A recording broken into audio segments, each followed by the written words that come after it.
All right, what's going on, everybody? It's Sunday morning. Got my cup of coffee, cup of Black Rifle, sitting here, chilling, waiting, waiting for the season to start. Is the season going to start anytime soon, or are we just going to keep waiting and pontificating that the season will soon come around? Will soon, some way, be here? I have no idea. I have no idea what's going on. We have no idea what's going on with the draft yet. We have the Joe Shaner coming out saying we're going to take the best people available. We're going to take we have so many holes on this roster. We could take the best talent available. And you know that's actually, if you look at it, that's kind of the way that you look at it. I mean, that's the way you got to look at it. That's the way you got to look at this season. That's the way you got to look at everything that's going on with this team. I mean, I personally think that's the right approach. That's the correct approach. We're still worried about the salary. Grant Anderson, Big Blue forever in the room. Malik Willis, draft him. Damn it. I agree. All aboard the Malik Willis Express. Let's jump on that Malik Willis Express. Hurst for real. Welcome into the room. Of course, Big Blue forever jumped in the room as well. Everything's good today. It's a Sunday. It's a rainy Sunday. So we're gonna see her drink some Black Rifle coffee, talk about the rain. But you know what?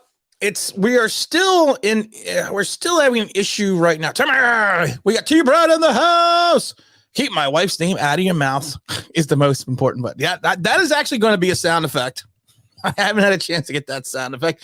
JJ is in the room. What's up, Tim? What's going on this morning? Timmy, Jeff Newman coming in as well. We still have an issue with the salary cap. We're about $1 million under, with about 16 needed in regards to our rookie draft pool.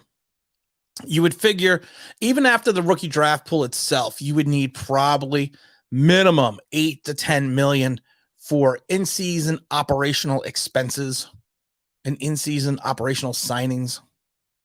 We've said it before, I like the 13 free agents. I think 11 of them were for contract veteran minimums.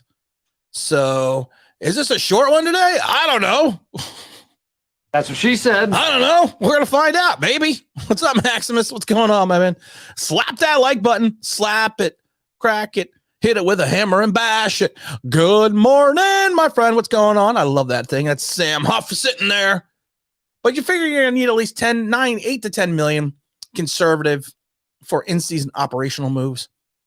And like I said, we're about $1 million. I would say about $1 million under. So the James Bradbury is going to clear up 12 whenever that move surfaces.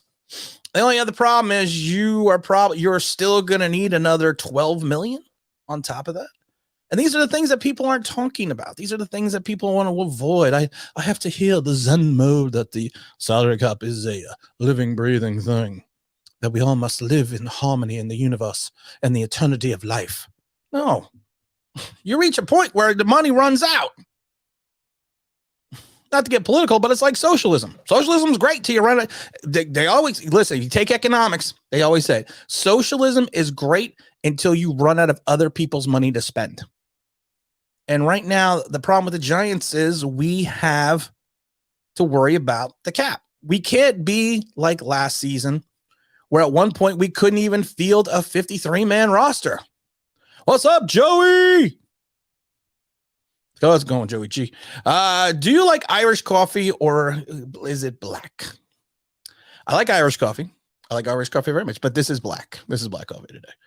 I need something to get me going today. It's a long night. It's a long day.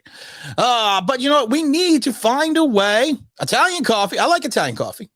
I like espresso. I like it. I want to talk about Giants, but I'll talk about the coffee for a minute. I have multitudes of coffee makers. I have a Breville espresso machine, and I'm talking the big ass one. I got one of those little cappuccino makers. I have what they refer to as a Mocha Master, which is an all brass copper fitted machine, which keeps your coffee extra hot. And then I have another coffee maker on top of that. And Nespresso, that's the one I have that does the other ones. So yes, I enjoy my coffee, but we need to find a way to get through the operational expenses. We need to look at this draft realistically, honestly, and we need to look at it from a perspective of not only improving the team for 2022, but improving the team into 2023, 2023, 2024, 2025. I say we're competitive in 2025. I've said it before. If we win 5 games this season, it's a success. We're going to jump up and down. We're gonna. What is Charlie Collins gonna say? If KT is there at 5 to shine, pull the trigger. I did a video about this. Kayvon Thibodeau. There was no rumors. There was no innuendos. There was no speculation. There was no hidden banter that he was a malcontent, that he took plays off, that he was a guy that was a trouble guy. You never heard about this during the season. It wasn't until draft time came around that we've heard these issues. I've said this before. Everybody knows Malik Willis. I need Malik Willis, but that's me. And I've said this a million times. People, that's me. I want the Giants to draft Malik Willis. But what do I think the Giants are going to do? If you look at logically, if you have a talent, if your tackles are gone and you have Kayvon there, I don't think both tackles are going to be gone at 5. But if you have Kayvon sitting there, you would be silly not to actually it's 16 million for the rookie pool right now. It depends on the number. It would be silly not to consider taking Kayvon Thibodeau because you need an edge. I did a video the other day how the Giants need to return the kingdom back to defense. If it was if possible, they're going this philosophy, you can grab Thibodeau and you grab Devin Lloyd. You fixed your defense, and then it picks 2 through 7, and you have multiple picks in there. You could focus on the offensive line if you wanted to. Wouldn't care. Because I can find a safety. I may have one on the roster, but I can fix my defense for Wink. I could give him a pass rusher. I can give him the athletic linebacker. Now, everyone's talking about how we still have a lot of linebackers. Jalen Smith's not signed. McKinney's not signed. The linebacker McKinney, not the other McKinney. He's not signed. There's a lot of depth pieces that are missing. But I think the Giants are going to look forward to that going into camp and via the draft. But yes, they would. I mean, if it's there, you got to go there. Giants and coffee go together, my friend. Sure does. Giants and Black Rifle coffee. Someone said to me the other day, you gulp coffee. Oh, man. Of course I do. What am I, sip it? What am I? Draft, baby. Yeah. What am I, Dom, drinking some tea? If we knock this draft out of the park, 2023, and I love you, Joey G, and I appreciate you, but no. I'm gonna be honest, Tim. Like I've been honest, Tim, the last 2 years, and I've suffered the slings and arrows of outrageous misfortune by being honest, Tim. We're at least 3 years away. This talent of this roster is so bare. And then the fact if Daniel Jones implodes, we're need to find a quarterback if we don't draft Malik Willis. If he implodes or he gets hurt, that's it. You're starting square one again in 2023. That's why I think people don't understand the importance of looking at a quarterback this draft. Tyrod Taylor has his own injury issues. Daniel Jones has his own injury issues, and we don't have anything in reference to consistency allowed to him being able to play for an entire season. I had someone in the comments yesterday or the other day. I don't remember what it was. He was an idiot, but I left his comments up because I like idiots. He basically said, you are so blatantly obvious. You're saying draft Thibodeau and Lloyd because you want Malik Willis and Daniel Jones will fail. How does taking two defensive players and not drafting Malik Willis say that I want him to fail? Actually, it's 16.1 million.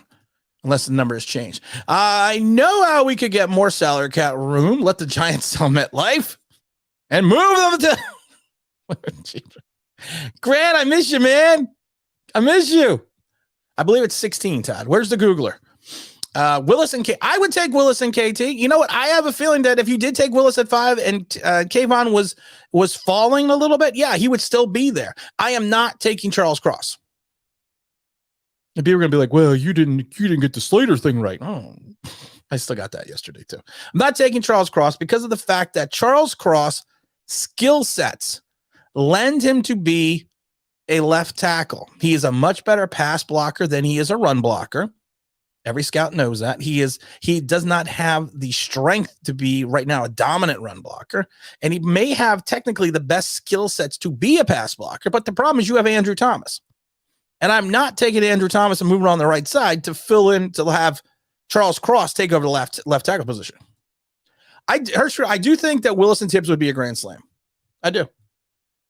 Joey G says, pull the Band-Aid off. And at quarterback, and let's get rolling. Rolling, rolling, rolling. Those streams are swollen. I agree. Let's do it. And I've said this a million times to people. I don't hate Daniel Jones. I hate his play at quarterback. I don't hate the kid, but I hate his play at quarterback. And you're going to point to 5 games in 3 years that tells you why he is going to be the man of the future. What's up, David L? Thoughts on trade down for more draft cap? I don't like the idea of trading down. It would honestly, if you look at it from the perspective of the salary cap, it makes sense.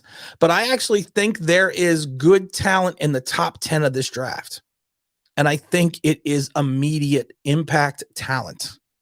I think once you start hitting 12 through, I think after you start dropping from 12 or maybe to 14, I don't think the talent level is going to be, the impact talent level is going to be there. I think it's a good solid draft for defensive linemen and offensive linemen. But like I said, I think once you start getting out of that top 10, I think the talent drops a little bit. And I think this is a good draft for immediate impact talent. Oh, I forgot about Smith, Drew's careers. Yeah, everyone forget. That's true. You're not wrong. You're not wrong.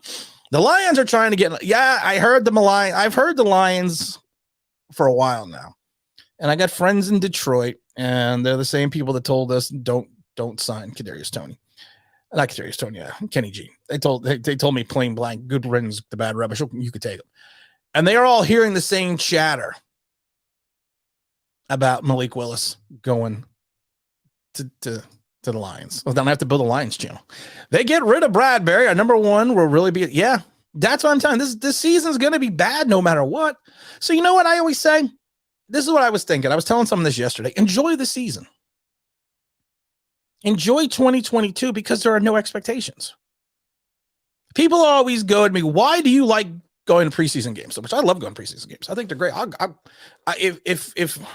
If I was closer to other teams, and I am closer to the Eagles, but I'm not going to go to Philadelphia. But I would go to them because there's no expectation. It's just a fun game to watch. And think about it that way in 2022. There's really no expectations. Just have fun. Go to the stadium, barbecue, drink with your friends, drink with your family, go into the game. We lose 45-23. Who cares? We're building to something. As long as we see progress. I've been telling people this is a tear down year. And yeah, you're right, Todd. The rebuild starts next year. It's true. It starts next year. It's not nothing bad. Shane needs to find he needs to find some tight end. Our tight end room is as depleted as the safety room. I know he signed the big tight end from the Washington team. Yeah, okay. The guy's been in the league 6 years and he's a hidden gem. Madre Harper. He was a hidden gem too. Everyone remember Madre Harper, how much of a hidden gem he was? Even if Daniel Jones is marginally better this year, they still need to start over with. They do. Because Daniel Jones is not Joe Shane's quarterback. Daniel Jones is not Brian Dable's quarterback. Don't forget to like, people. Come in the room, smash that like button, hit that like button, do that fun like stuff. That is not their quarterback. You are ride or die homies. This is what you want to do. And that's what Shane did with Dable. He's my man. I'm going to win with my man. I'm going to lose to my man. Daniel Jones is someone else's garbage. And you know what I find funny? I wasn't going to rant, but I'm going to rant in a second. What I find funny about all the Daniel Jones lovers is what I find hilarious about this. They hate Dave Gettleman. All Dave Gettleman's picks were crap. Except for Daniel Jones. No one else can play. DJ's awesome. I don't know what they're smoking, but I want some. What if Shane likes Malik more than Bryce Young or CJ Stroud? That's why I say it can be, it's possible. It can happen. Shane ain't no Shane. And that's what I like about Shane. He's not saying nothing. He's not saying nothing. He's not telling anyone anything. And you like that. You want that. You want a little misdirection. Look what I'm doing over here. Because y'all don't see what I'm doing over there. T-Brad, I miss T-Brad. People's unwavering loyalty, it amazes me. And the thing that amazes me about it, T-Brad, and that's a great point. The thing that amazes me about it was everyone points to Eli Manning, how Eli Manning was horrid those first 3 years, how he was terrible. Eli Manning showed improvement each year. Eli Manning threw more touchdowns than interceptions. Eli Manning played all 16 games. I was never the one that got on Eli Manning because of the fact that you could see at times the skill, because you want to know why? He was on the field.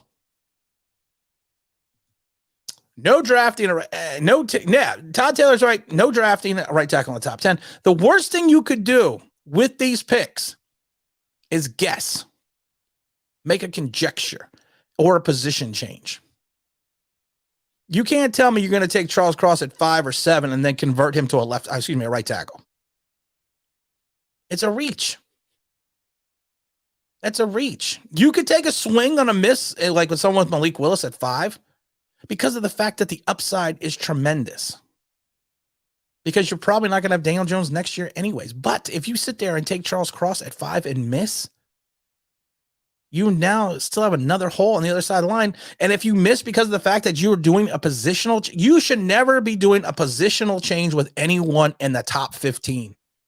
Not even the top 10. In the top 15, there should be no positional changes.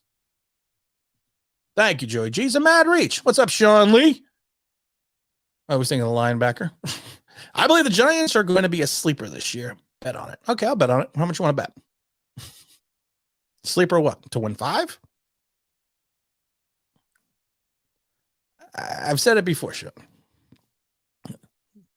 The reason though the reason fan is a derivative of fanatics. And it's okay to be a fanatic, but sometimes you got to ground yourself in realism a little bit. What's up, Eli? I can't take another year of DJ. Okay, first, okay, game. And people, DJ is the only guy that I know could throw for 175 yards and a touchdown. And some Giant fans are like, we found our quarterback. F. Mike and White throws for 400 yards and 5 touchdowns. And look what happened to him. I don't think he's an F and White, but we don't know. I think the Panthers will take Will. If the Panthers make a trade, I do think it's going to be between the Panthers and the Lions. The way that Rule and the Doo-Doo were drooling over Malik Willis at the pro day should tell everyone something, because I think he thinks he found his quarterback. I would rather make a Detroit Lions channel than a Carolina Panthers channel. So I have my own preference. I don't want to trade down. The only way we are getting good players is in the draft. I agree. Yeah, because Shane has already said you don't go out and spend all your money in free agency. You be smart. There's nothing better than the blue, smooth taste of Black Rifle coffee in the morning. Don't forget to like. Don't forget to like. Please. Sanders and Megatron need to sit down with Willis. No, I don't want them to sit. Yeah, that's true. You know what the problem is, though? And this is the thing, Todd. Teams that have been terrible forever sometimes have a renaissance. They have a renaissance. And you never know. And maybe Malik is the start of the renaissance. I've said he could be the face of a franchise. Tyrone's in the house. What's up, my buddy? What's up, man? Hey, did you want to pop me in the stream? Do you want to pop in the stream? You want to pop in Emmanuel? Or Emmanuel's going to be trying to be one of our co-hosts. I thought I sent you a link. I'm going to put this in the link. So we're going to have Emmanuel pop on here for a few minutes. There we go, Emmanuel. I'm going to pop you the link. Pop and lock. Let's see here. Attention, Logic's finest. I miss Logic's finest. All Daniel Jones fans. Daniel Jones will never be good or play well. He's limited, and you've seen his ceiling. Wake up and let the blind hope die already. Rant over. All right, show's over. Logic's fans, you had a great quote the other day. You had a great post the other day. I even told you did. Tyrone says, hit that like button. 54 people in the chat. 21 likes. Not adding up. If you don't do it, I'm going to sing Macarena. No one knows the words to Macarena. All they know is hey, Macarena. That's all everyone knows. What does Todd say? 1-2 games in 3 years doesn't equal 20 million. He's hit the ceiling. He's more of a backup. I don't disagree. We really need a national Boo Gettleman Day for the Giants. First home game, free large waters. The only problem is you have to get the free large waters out of the fountain and bring your own cup. I have a feeling he's going to go to Detroit too. I do too, Stu. I do too. I think Jones, Ion, ever why I just do. I still like Jones, Ion. Okay, well, you can like Jones. I'm saying I'm not saying people can't like Jones. I don't say that. I'm saying just be realistic about expectations. Be realistic about what you see on the field. I love how Dable's like, I've said it, but we're going to release the Kraken with Jones. We're going to tell him to throw deep. We're going to tell him to throw that ball deep. I think he's gun shy. What's up, Jets? Jets gang? Jets took Avs last year, moved in right guard. We had a good year.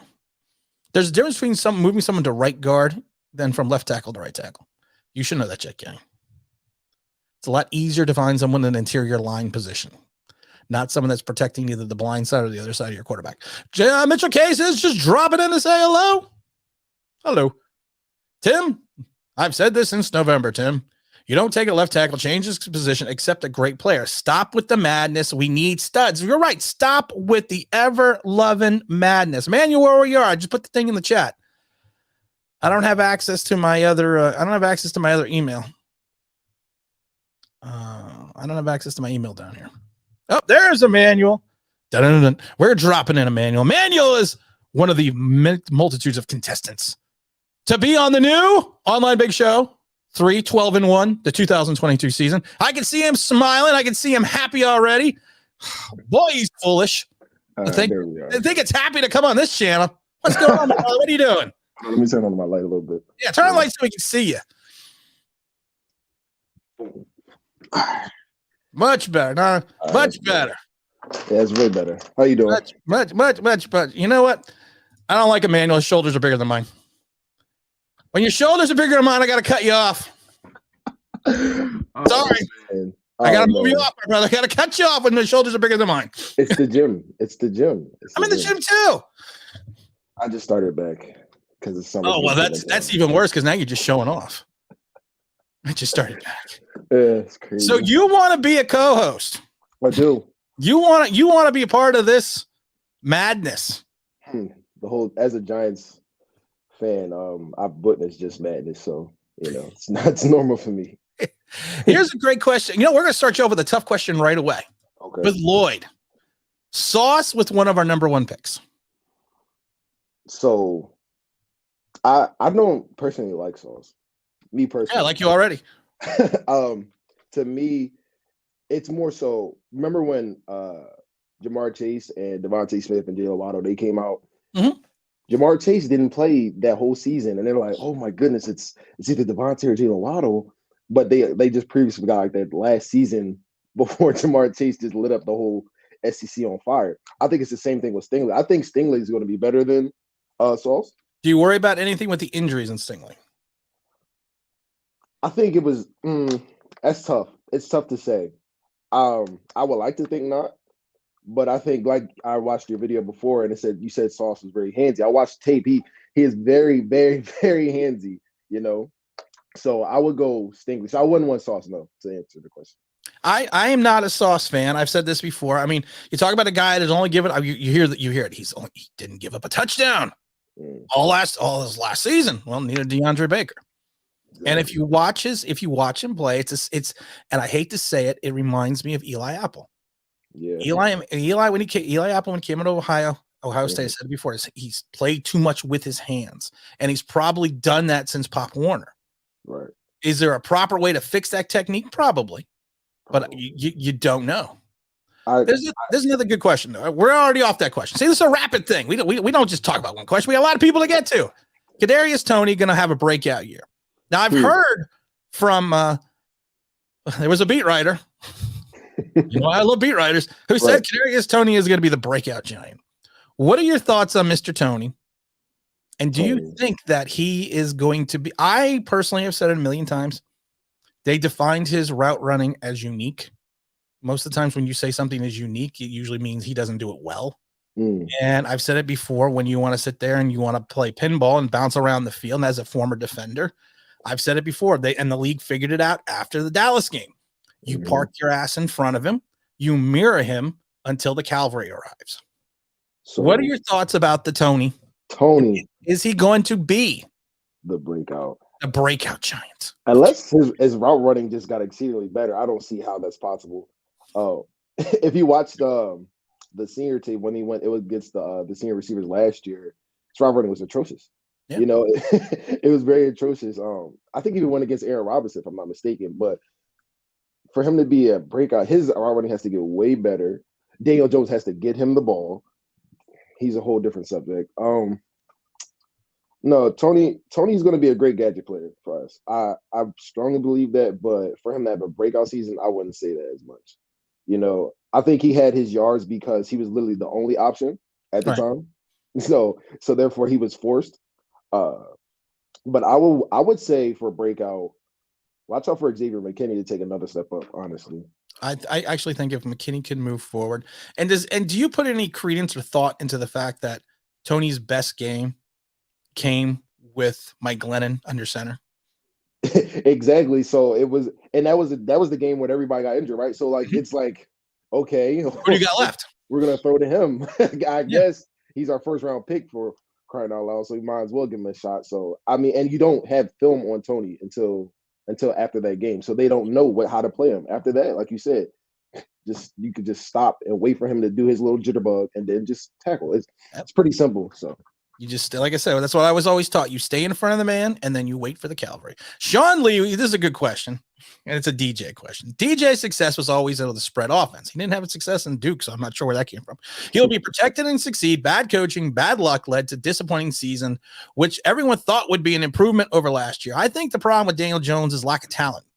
And I don't think lack of talent in reference to the physical ability. I think a lack of talent between the ears. And I think that's always going to be his problem. I don't think he processes plays fast enough.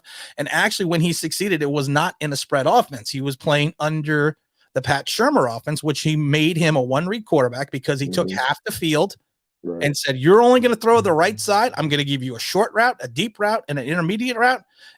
Route A is your first option. Throw the ball there. If you don't see it open, you check down. And that's how he made him successful in 3 games. That's 3. 3 games. Do you see Daniel Jones making any kind of leap, making any kind of step forward, and is he going to do anything that's going to make anyone think, okay, he's the guy? Well, that's a big question. Daniel Jones, he'll make a leap because he can't get any worse than what he did. That I think that's. Oh yeah, he can. I think that's. You see, remember Fromm? Okay, you're right. Never mind. So there's a 50-50 chance that he'll make a leap, but it won't be astronomical like everyone thinks it is. I think if you look at the Broncos, when we played the Broncos, you see how Teddy Bridgewater just literally picked us apart under Pat Shurmur. Pat Shurmur is a great offensive coordinator. So like he simplified it for Teddy Bridgewater. He dumbified it for Daniel Jones. Yes, that's actually a great way to put it. For a rookie quarterback, I like that word. He dumbified it. I'm stealing that word. For anyone that's out there that's listening, I came up with that word. He dumbified it. So after the Pat Shurmur era, you seen Daniel Jones literally, okay, I'm just gonna wait and then throw the ball. So then it's like you don't look. He doesn't scan the field. So in order for mental for him is big, which is why I don't think he should have been in New York in the first place, because it's too big of a market for him. You know, he reminds me of just like ice cream, really soft, like mentally really soft. So is it Fudge Ripple? Yeah, because I forget who in the chat. We like Fudge Ripple here. Just plain vanilla, like our offense. Just plain vanilla. Now you know what's. I want to get to the super chat. And I want to get to a bunch of these questions. Yeah. Everyone blamed Jason Garrett. Everyone blamed Jason Garrett for Daniel Jones as well. I said, if anything, he hid or helped hide his deficiencies because of the fact that people are like, well, he limited his turnovers last year. He limited them. Well, he also limited because he didn't play in 6 games. And he also limited them because they didn't really let him throw the ball deep. And then when they did let him throw the ball deep, he either underthrew the receivers, missed the route, or just clearly missed guys on the wrong side. And everyone blamed Jason Garrett's scapegoat. Everyone blamed him. And I've said, no, maybe the fact that Jason Garrett is working off the edict of Joe Judge, which is not to turn the ball over and play defense because they didn't trust him. And now Dable is coming out and saying, we're going to unleash the Kraken.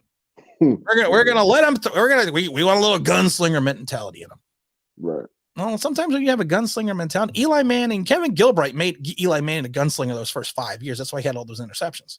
Sometimes when you do that, bad things happen. Do you think Daniel Jones would be able to handle the mental stress that Eli was able to handle when he was throwing 24, 25 interceptions, 17 interceptions every year and shake it off? Because I don't think he can shake off when something bad to me. I always point to the movie The Replacement with Keanu Reeves and Shane Falco, where Shane Falco talks about the fact that how he was in the bowl game and something happened and something bad happened and he was playing in quicksand because every time he tried to do something, something bad would happen again. Right. And I kind of think Daniel Jones is Shane Falco. And I've said that before because I think he has the problem of just being like, all right, whatever. Do you think he can? Do you think if they go to a deep gunslinger type style offense, if they go to a Buffalo style offense, that he's going to be able to shake off the mistakes that he is undoubtedly going to make?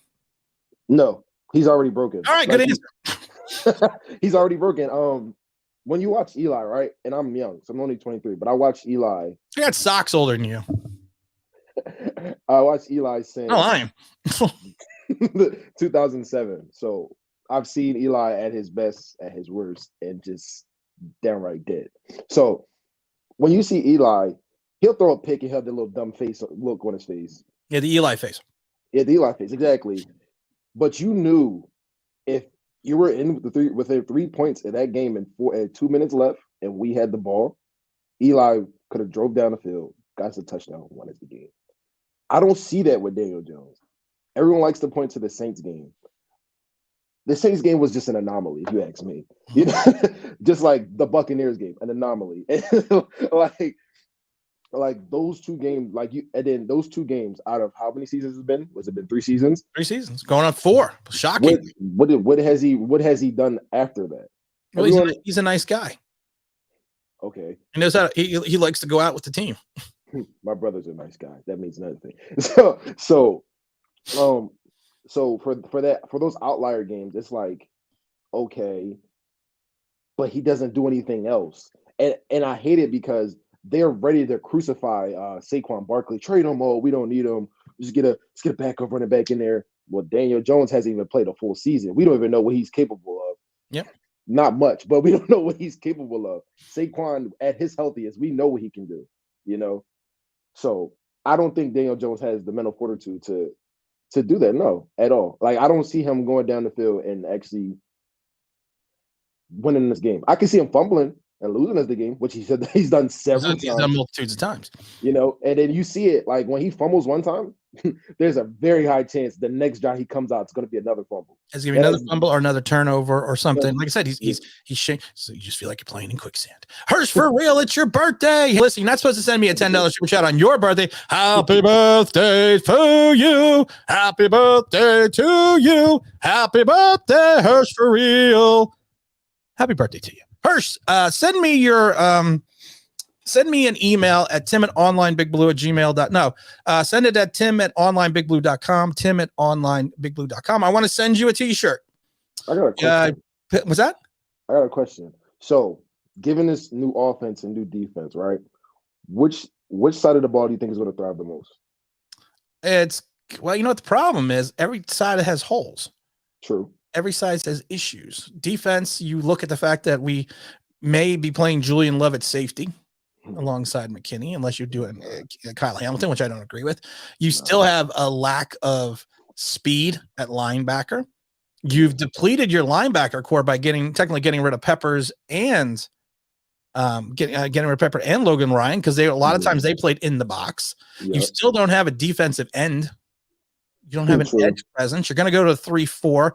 You're going to hope that Lawrence is going to be able to play the nose tackle position. You need someone like a Kalis Campbell in that nose tackle position like they had in like he had when he was over with the Baltimore. Ravens. Yeah. And then the offense, you brought in a bunch of guys that have had minimal starting experience. You have a guy that's coming in, Feliciano, who's only played like 300 snaps at center.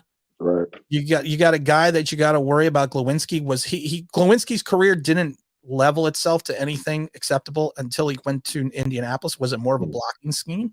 Exactly. You got Saquon Barkley's injuries. You got Kadarius Toney coming off injuries. You got Kenny G. I mean, it's equally as bad. I mean, I'd like to pick a side, but I've said this before. This team's covered as bare.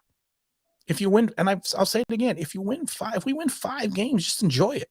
That's lucky. I don't think we're winning 5 games. I think we could win 5.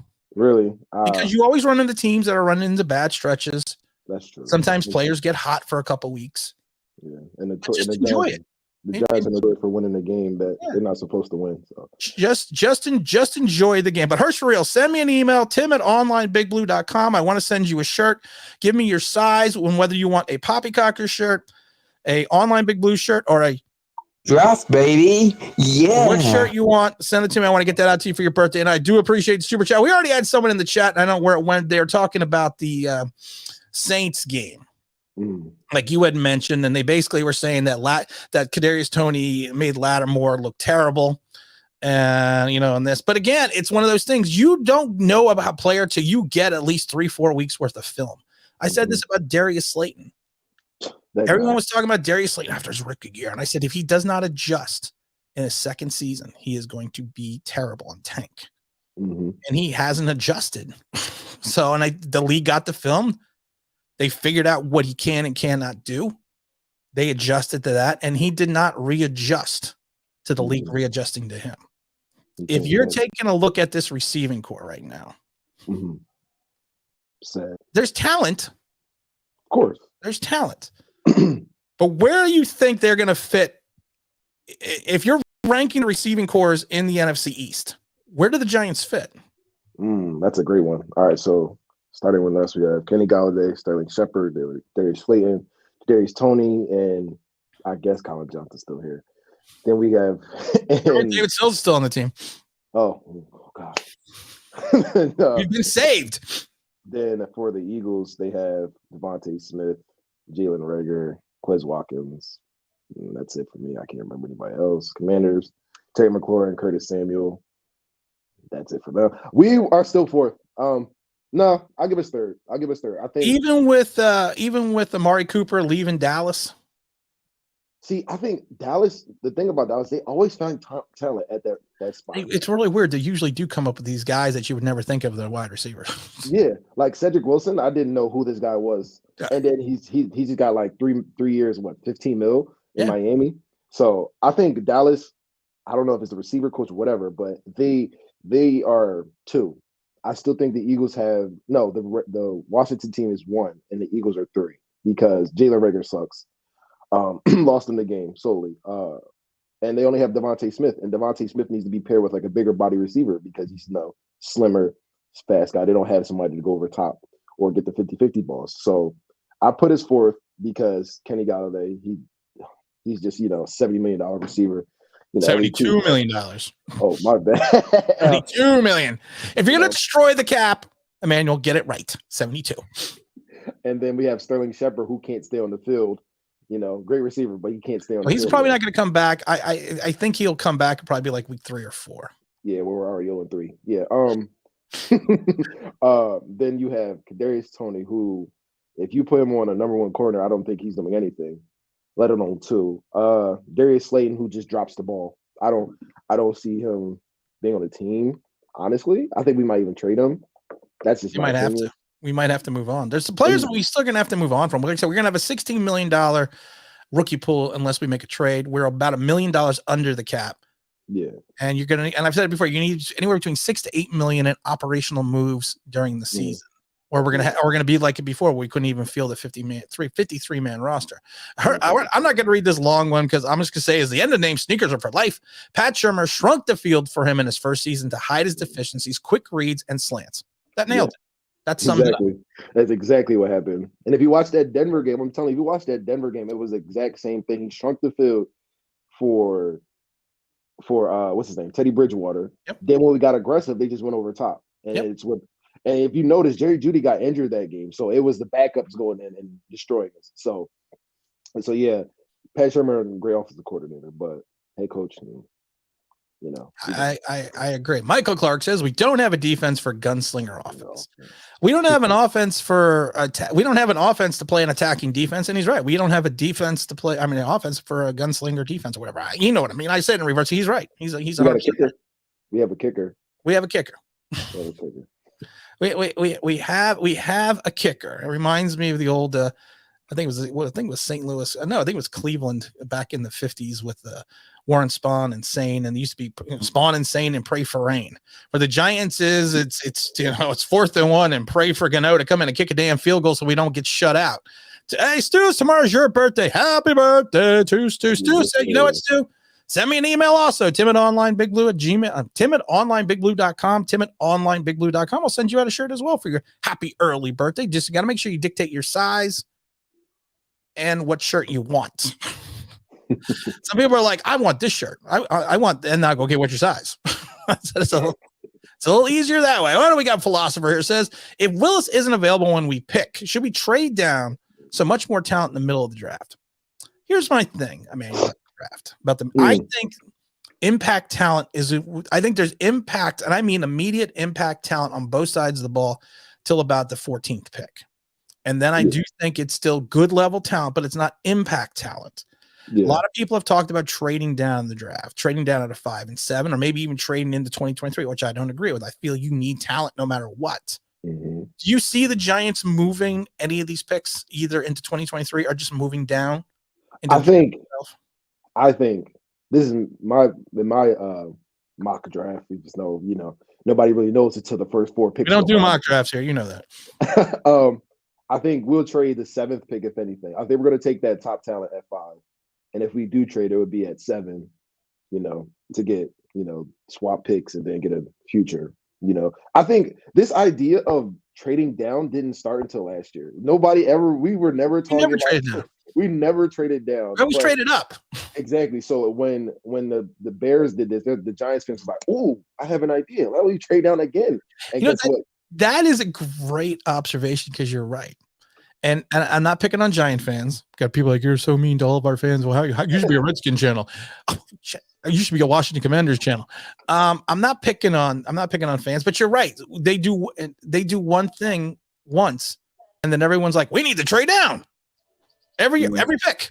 Yep. And then next year it's going to be the same thing. We'll pick 28th instead of 7th. Right. So no, I'd rather take the talent while it's there.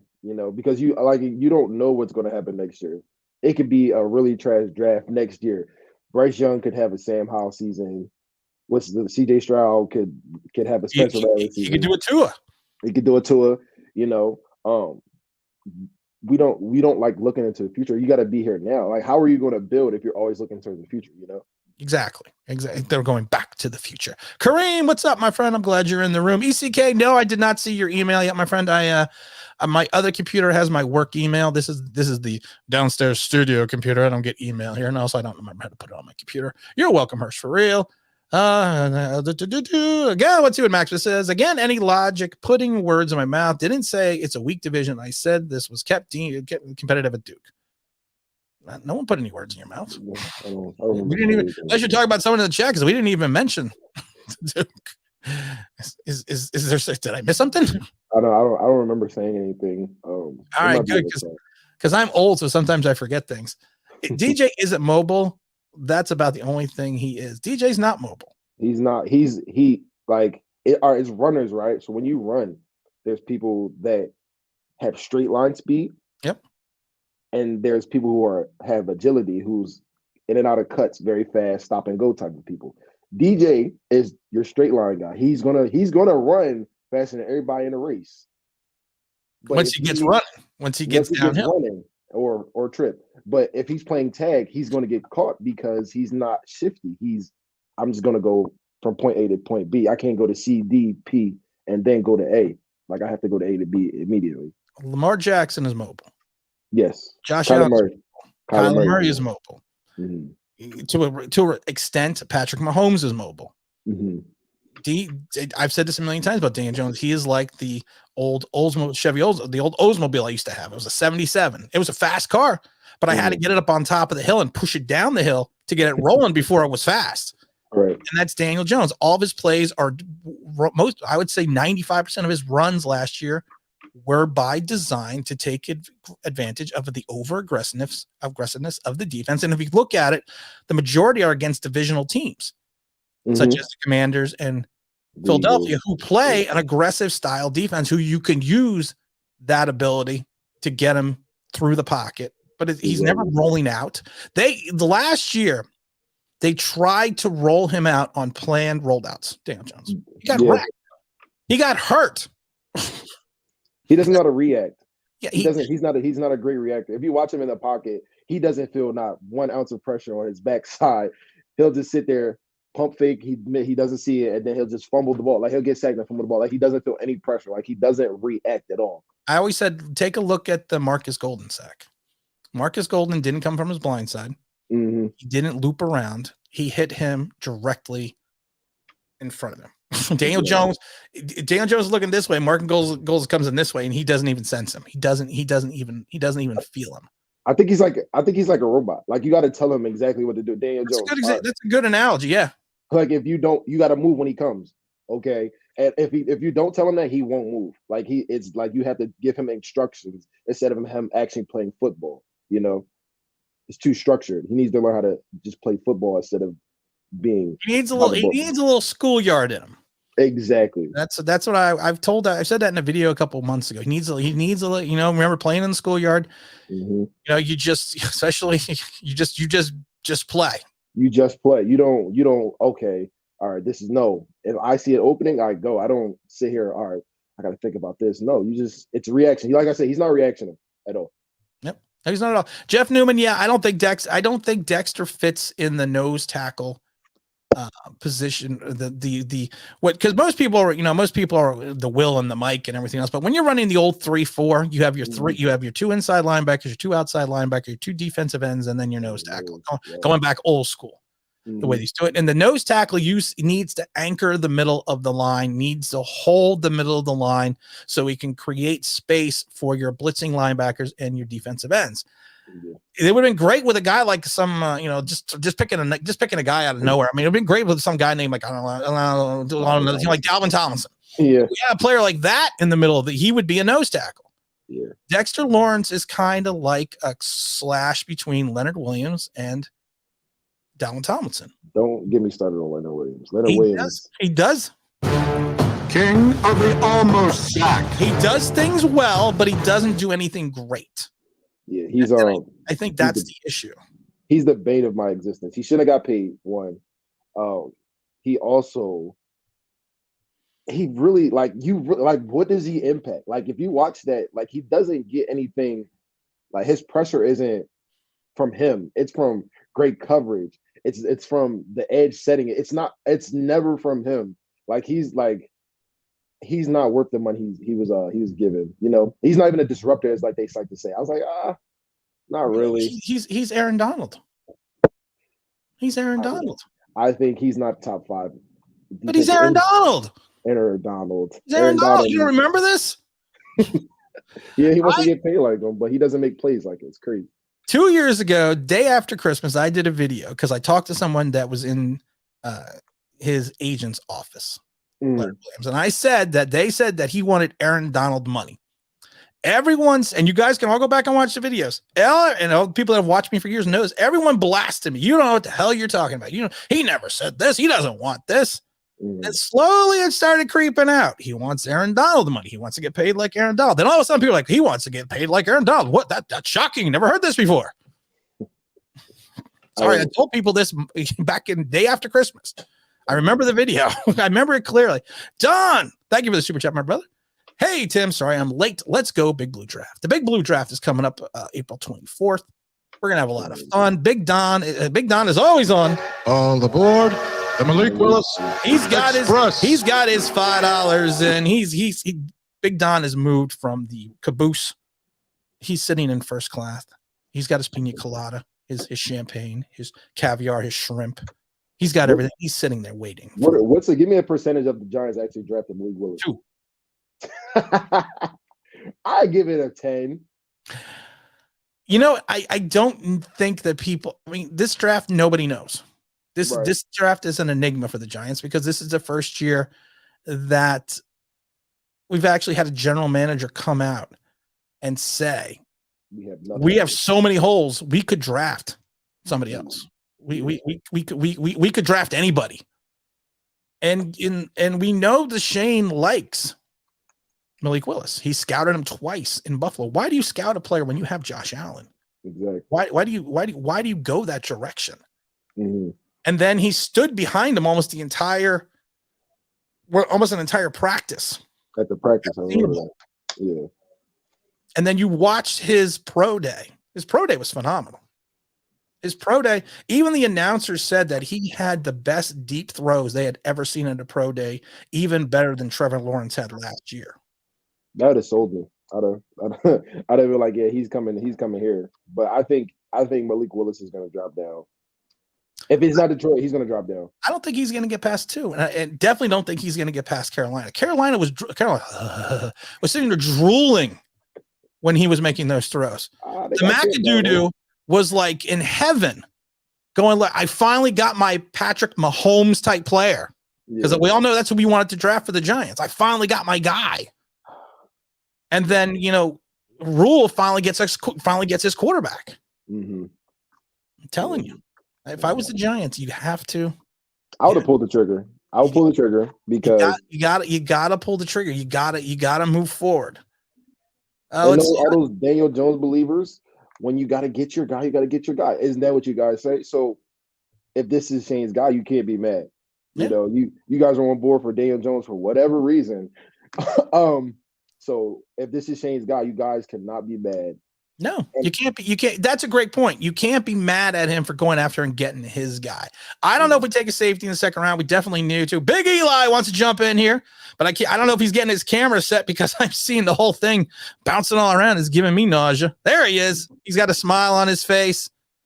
Get the camera set first. I don't need air sickness. Big Eli. Are you in the car? I'm in the car. You're not driving, right? No. All right, we got Emmanuel. We got Big Eli coming into the room. We have a Giant fest today. Look at that. We got it all going on. Look, where the hell are you at? 'Cause it's nice out. It's raining. Right, it's raining over here. So let's get it. It's freaking pouring where we are. It's going down, Tim. It's going down. What's going down? The draft, man. There's 2 ways we could go, Tim. Which ways? Tell me which ways. Tell me go the Malik way. which way. You could go the Malik way, right? Which that ain't The smart way. Yeah, Detroit's gonna take him. That's over with. I know you love the man, but Detroit's taking him. It's over with. Oh, I agree. But, yeah, it's a pipe dream now. After that throw, yeah, Detroit's taking him. But I think we should go straight defense with the 2 picks. I love it. Straight defense. Because if you go back and look at all these drafts, you don't see no corners. You don't see any Jalen Ramseys in the 3rd round or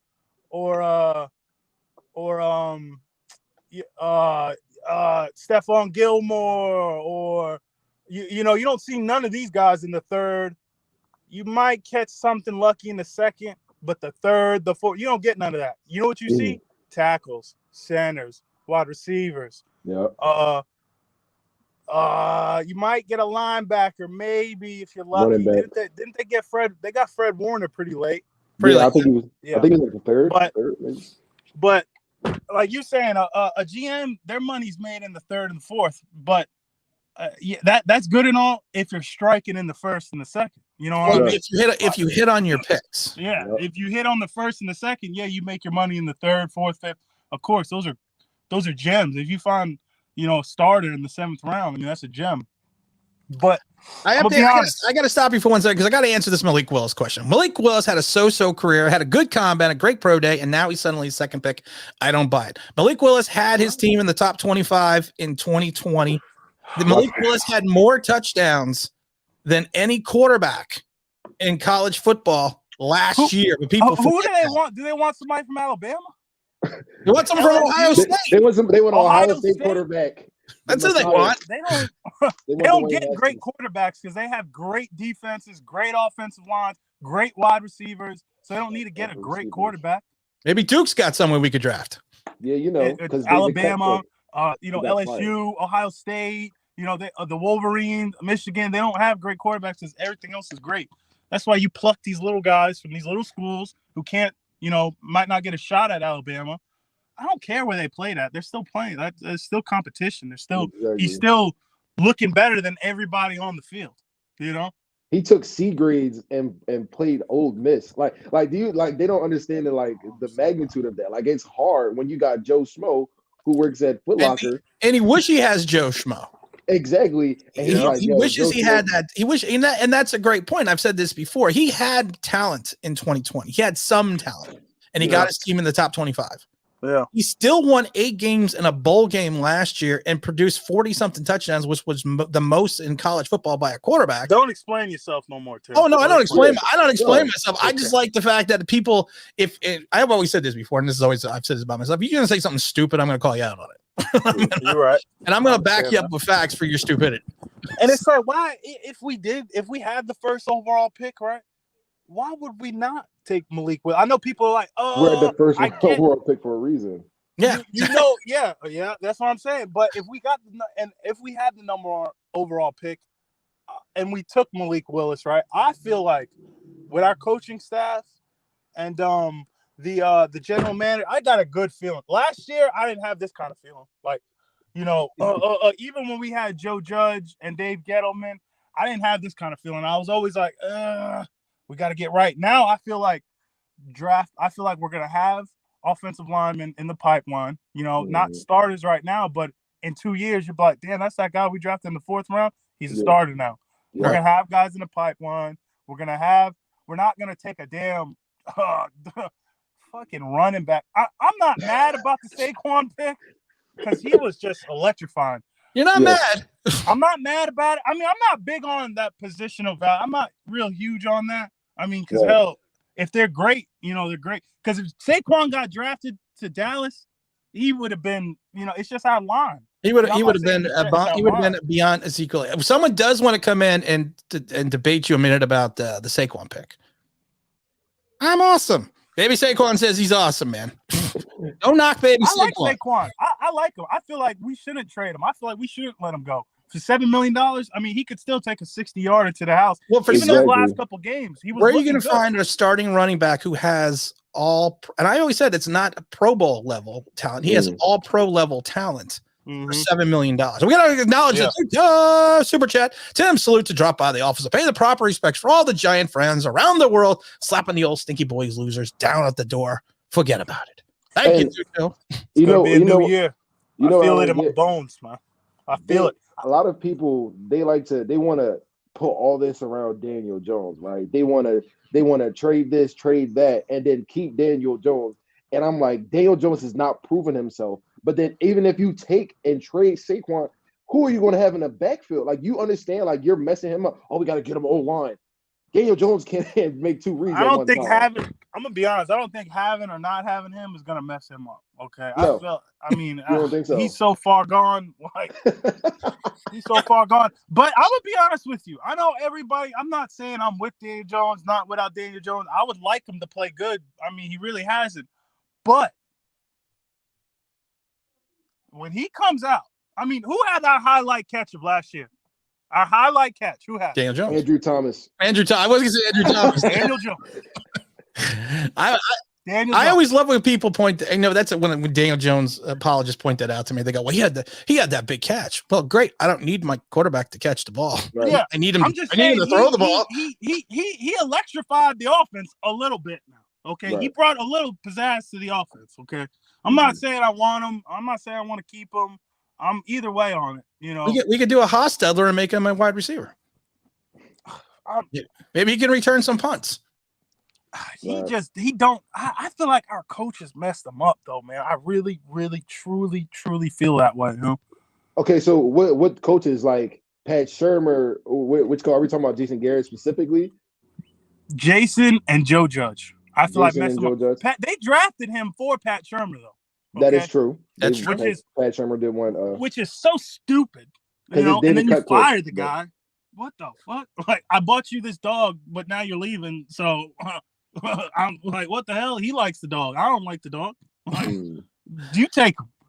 That's who we drafted him for him. And then we Right. fired that. Oh, but guys, like I said, it's in my bones. I feel it. I do. It's gonna be something weird, kind of like remember where Carolina had that one year. I'm not saying we're going to the Super Bowl. I'm not saying. We're gonna But- shock the world. I'm saying there's gonna be a couple picks. I'm talking about late round picks that's gonna just blossom. Well, Carolina went 15-1 that year, but they had Cam Newton.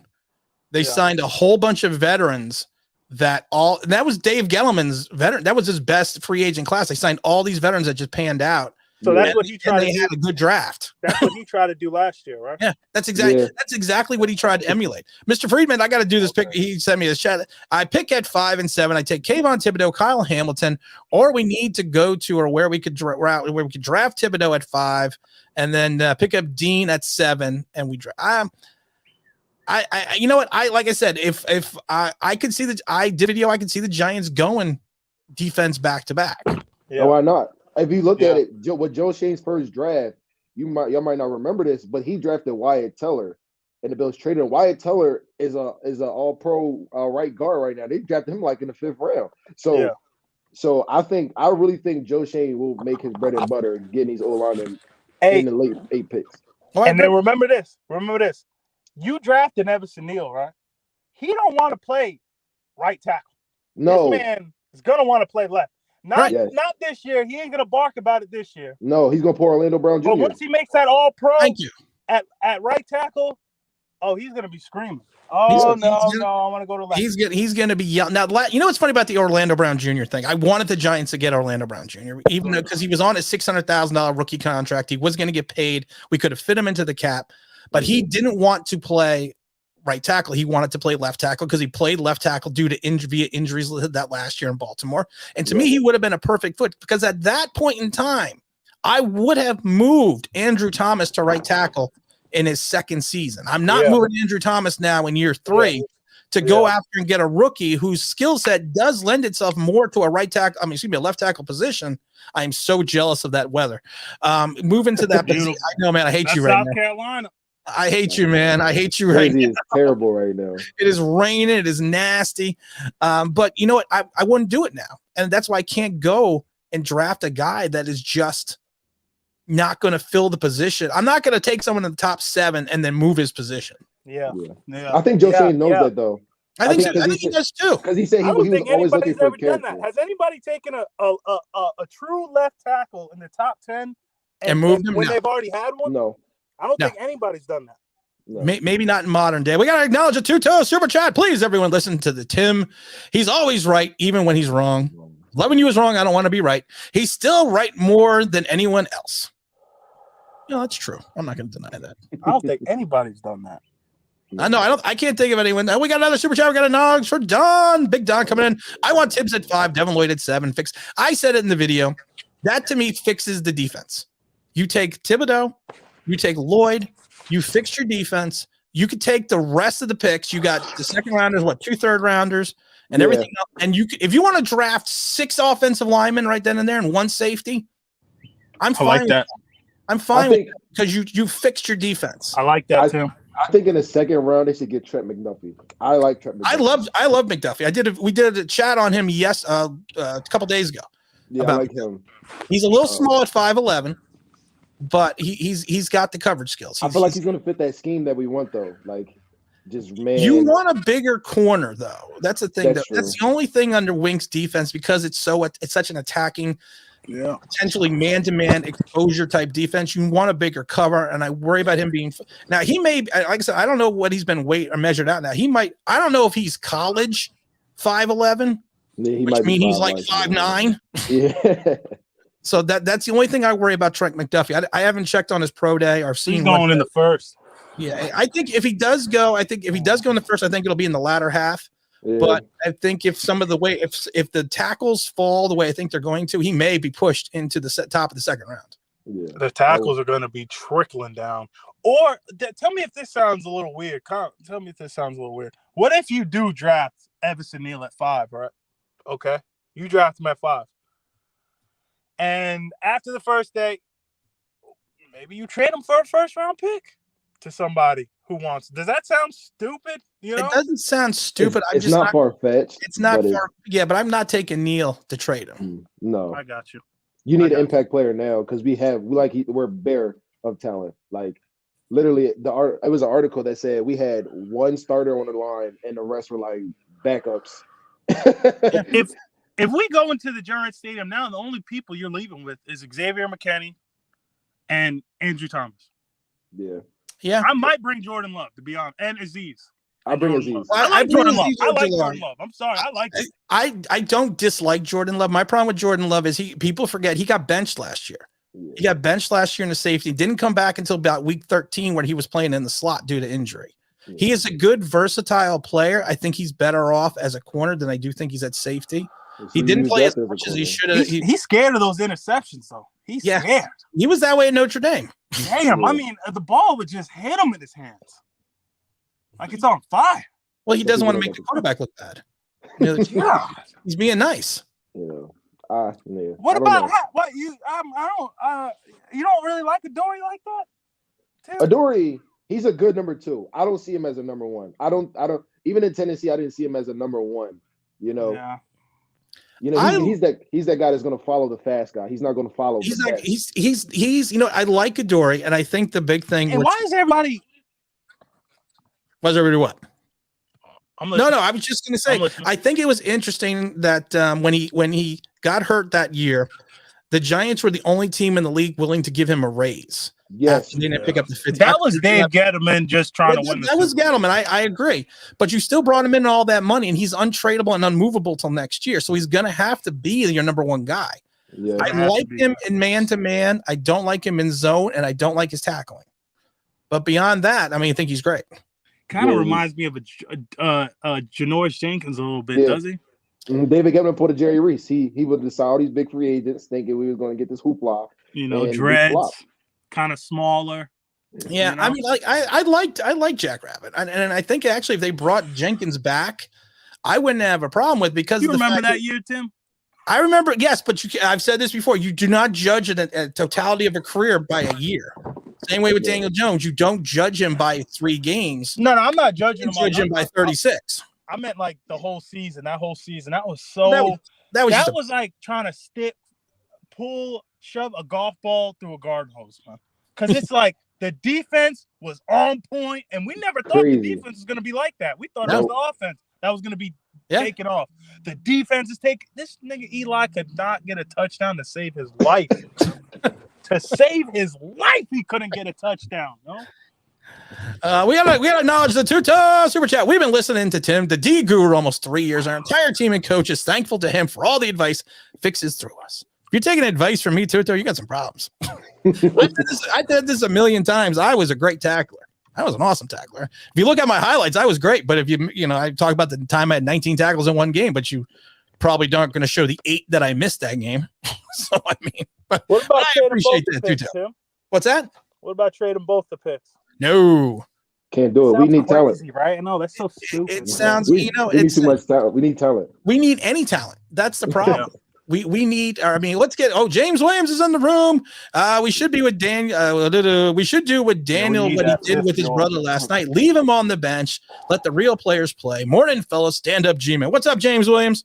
Honestly, we should trade Daniel Jones. We signed Tyrod Taylor for a reason. I keep trying to tell people, like, if he's there, that means that they don't trust Daniel Jones. No, you might as well get him off the books now. You know, if you're not going to draft the quarterback or you're going to draft the quarterback, you already have your bridge. Might as well let him play it out anyway.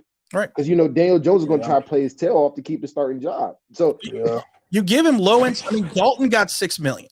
Yes. You give Tyrod, $8 guaranteed. You gave him low end starter money, and Shane and Dable both came out and said they want a running, scrambling quarterback. Why? Yeah.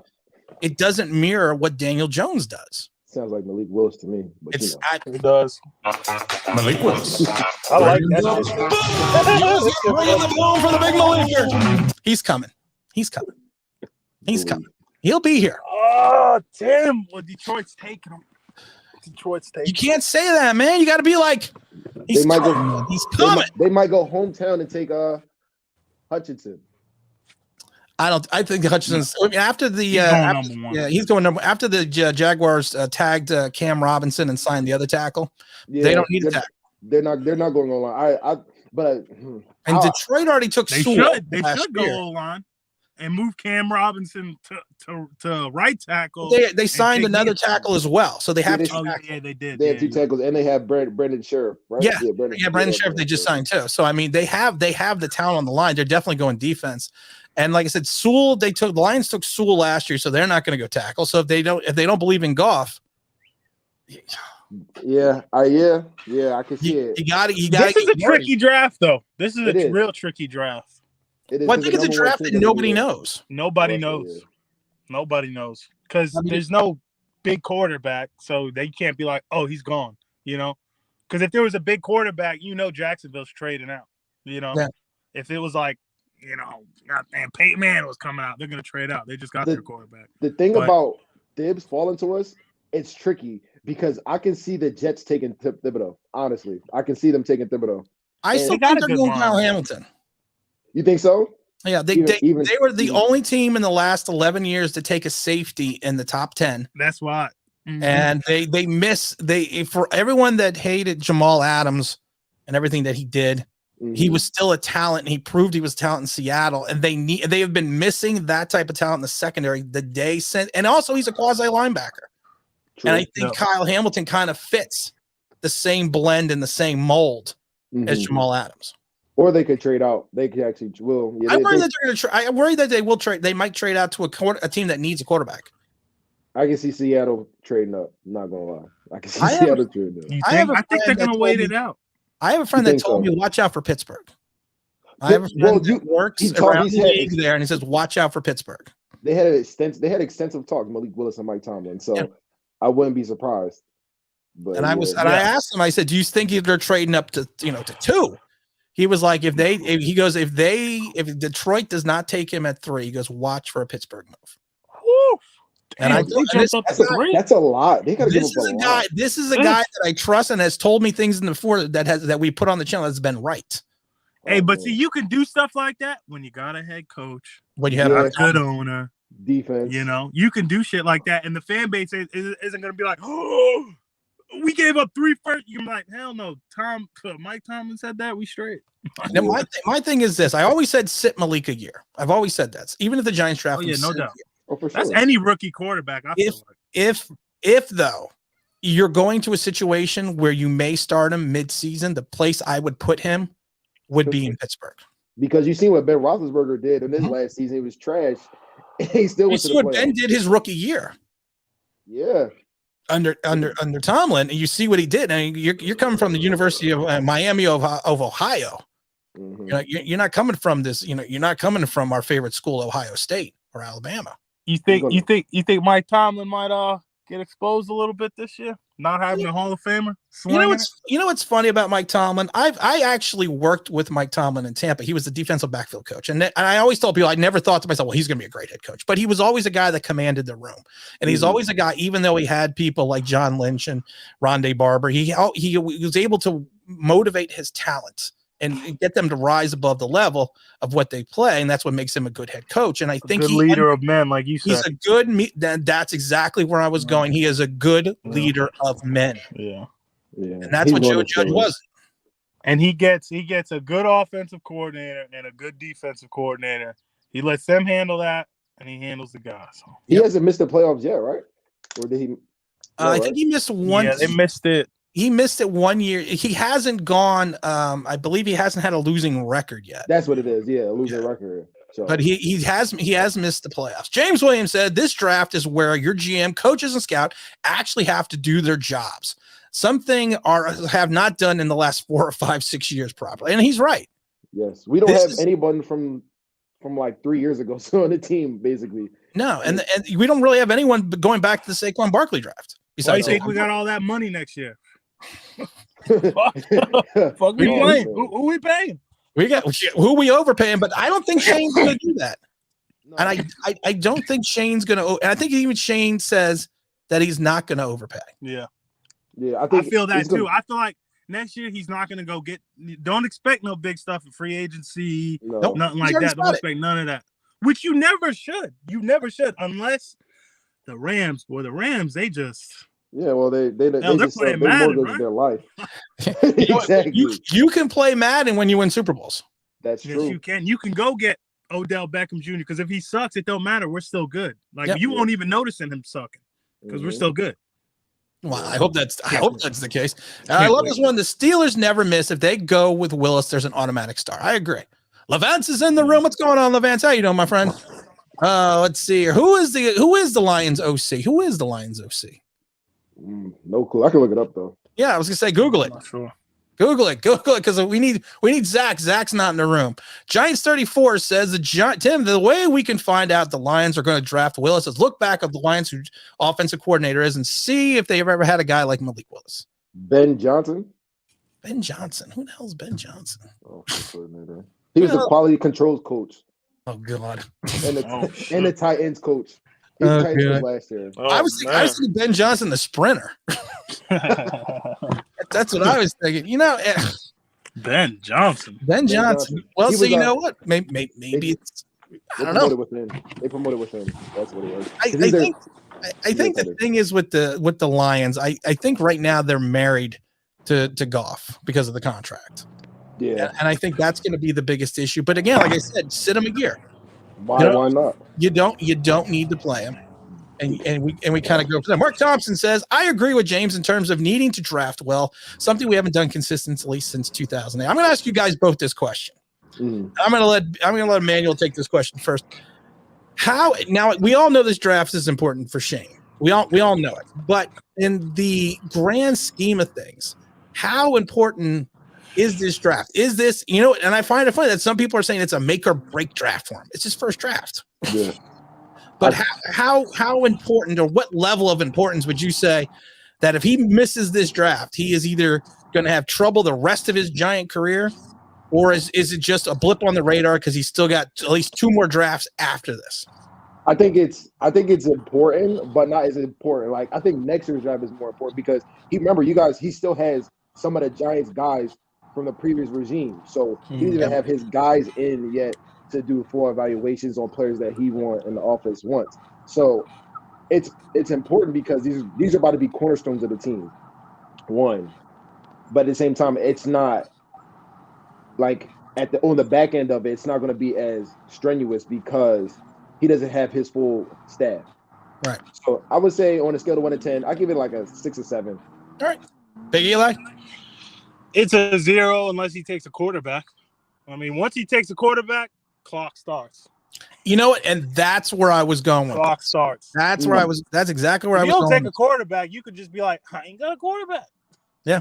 It's true. There's nobody coming out. Once he takes one, tick, tick, tick, tick, tick, tick, tick. Yep. I think that's why, and that's why like I said, I love the Malik Willis idea, but then there's twofold with that. People can also then say, well, I took a rookie quarterback, so now I get an extra year.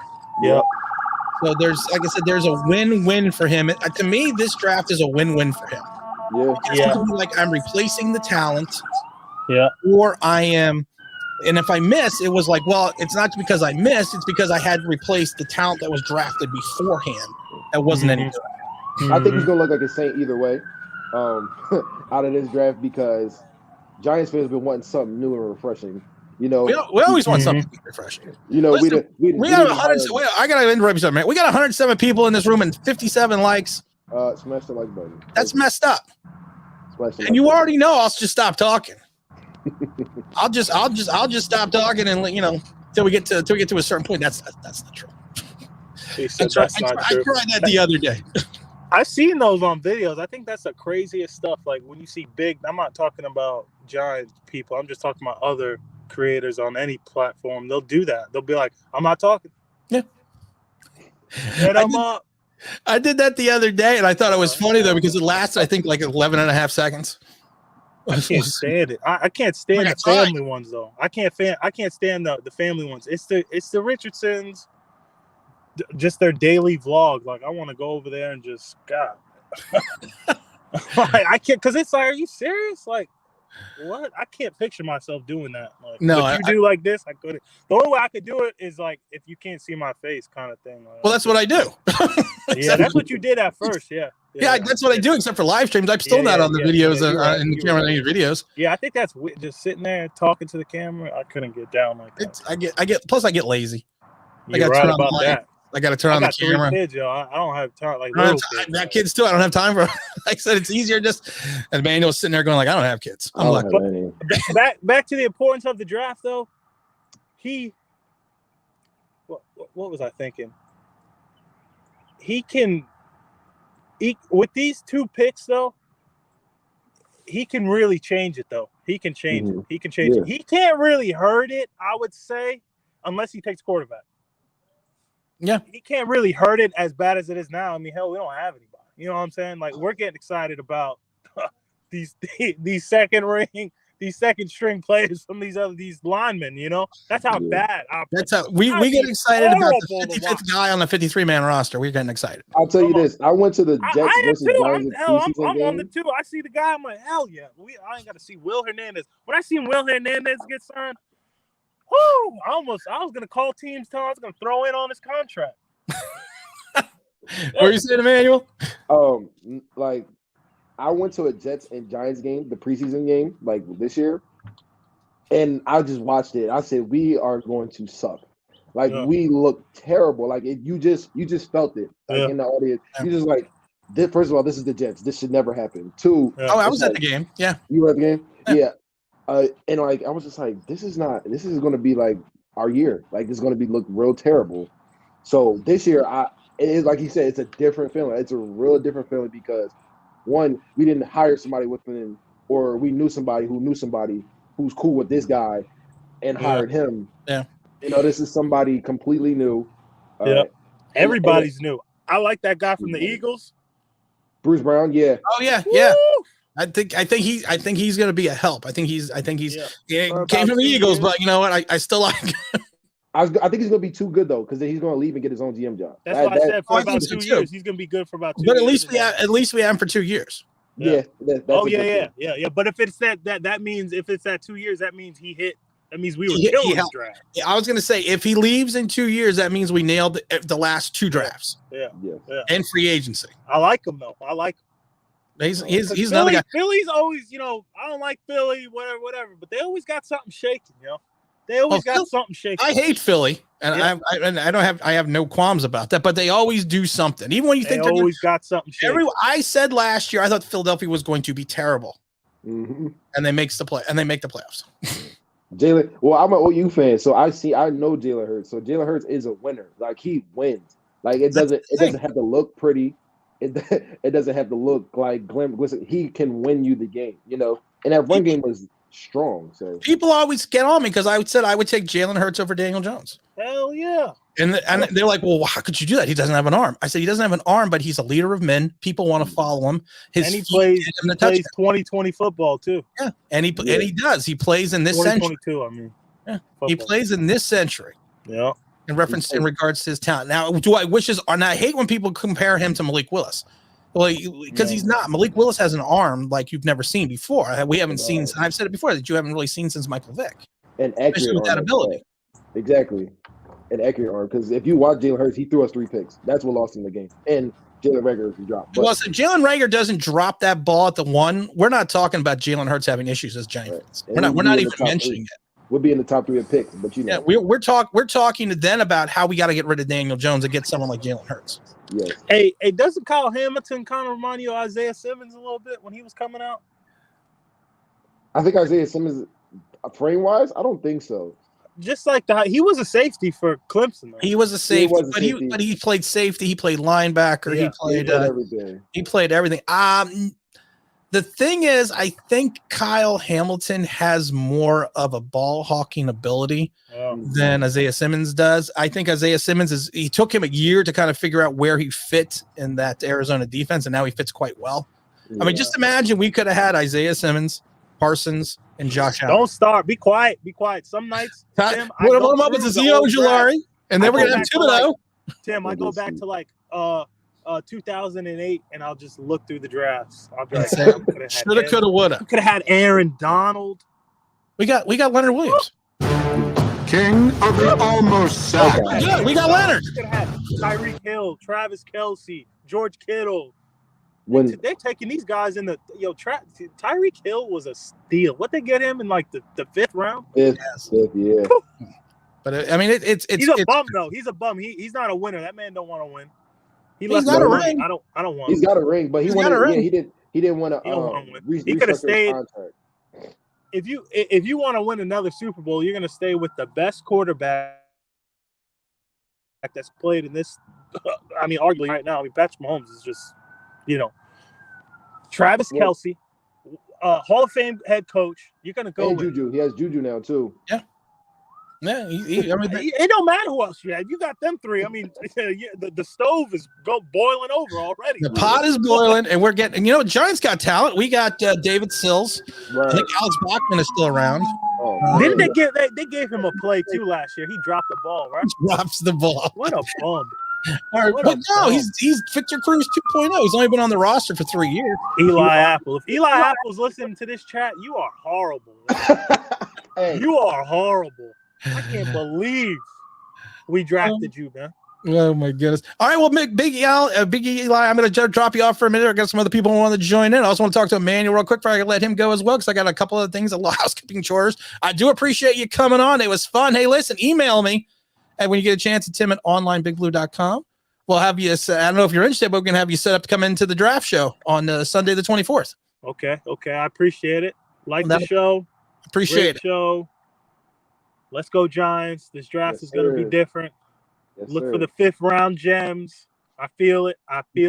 This is one of those drafts. Don't take a tackle. Don't tackle. The movements are right. I know that sounds crazy because our line sucks, but it's like, don't do that. We don't need to do that. That's stupid. Of course, he's going to tell you at the pro day, yes, sir, I'll play right tackle. Like, of course he's going to. Anyone's going to say anything until they get drafted.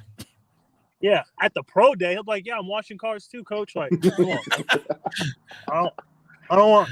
All right, Big Eli. I appreciate you coming on. Thank you, my friend. Eli. I appreciate it. All right there, Mr. Emmanuel. How do you enjoying the little banter, a little chat, little fun on here on the Online Big Blue Show?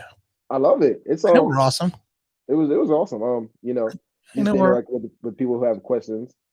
It's always fun. Now, of course, for those that do not know, we're having a new podcast for the 2022 season. It's called New York Giants 3-12-1, the 2022 season. We're auditioning people to be the co-host along with me. We got a bunch of people that have asked to co-host the show. And the first person that's coming on to kind of doing his test run here is Emmanuel. If you want people in the chat and everyone else, email me at tim@onlineBigBlue.com and let me know how you thought Emmanuel did.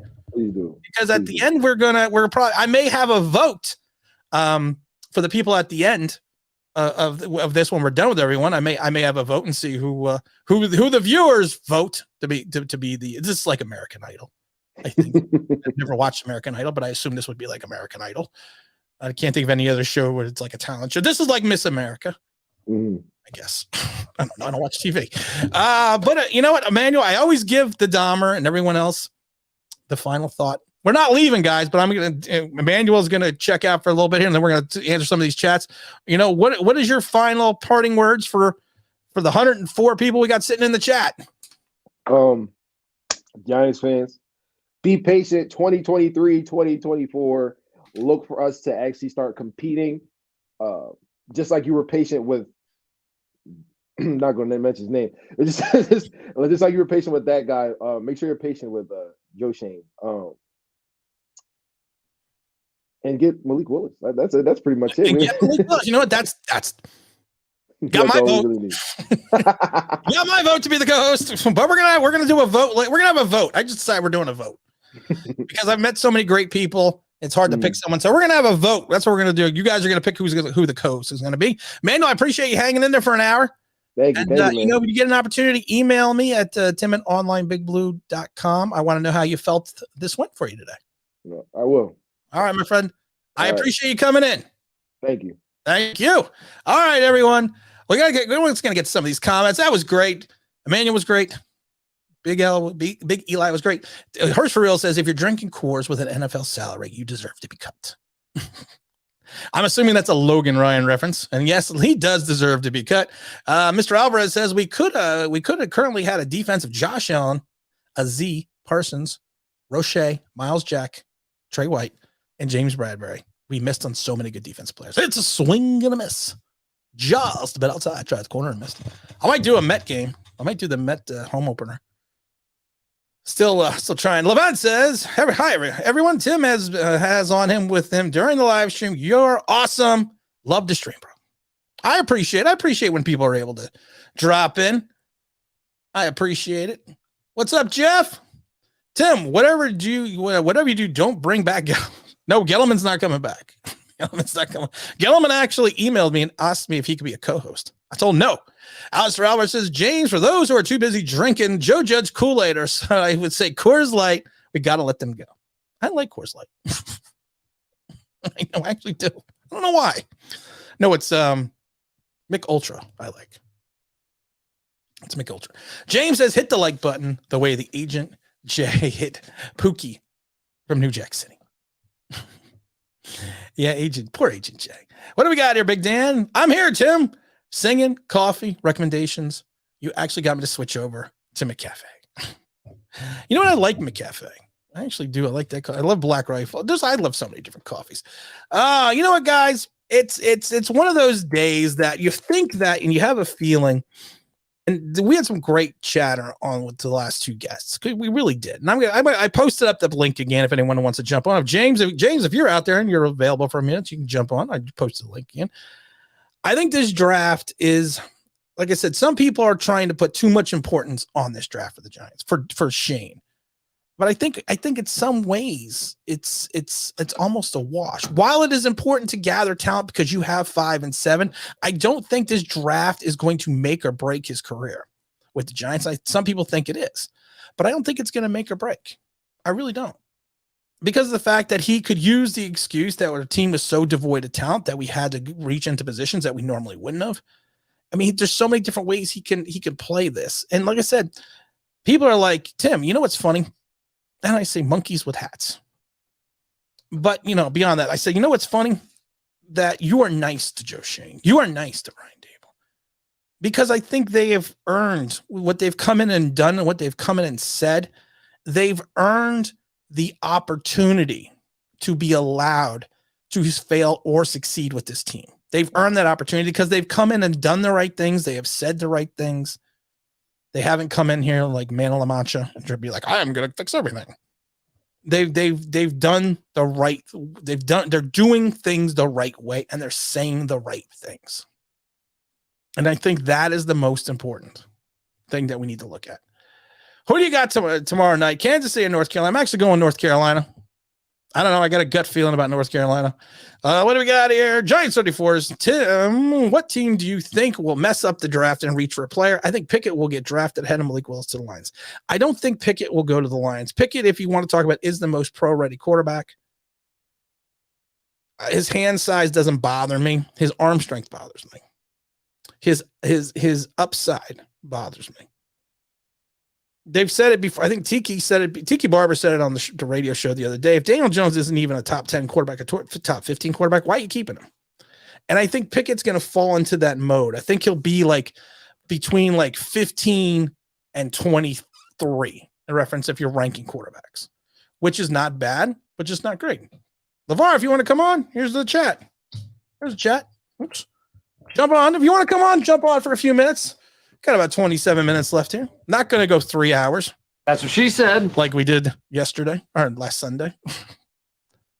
But I'm just saying, though, if you're you know what? Not every franchise is going to have a Hall of Fame quarterback at once. But you can live with a quarterback that's ranked 13th to 20 something for a period of time until you want more. So you have that taste in your mouth that you want more. I love it. Indulge me a second. My son left me a note, and he basically said, "Can I be on the show, Tiny Vader?" And he brought out and he gave me a little tiny Darth Vader to put on the show. Draft the Giants. See, there you go, my friend. There you go, my son. There's Tiny Vader. Oh my goodness, LeVar, I already put up the link. What does Mark have to say here? Mark says there's no yellow brick road to Willis. The great and powerful Oz says he wants Jones. Tim, the only way you get Willis is if you find some red slippers. Yeah. Oh, wait a minute. I guess.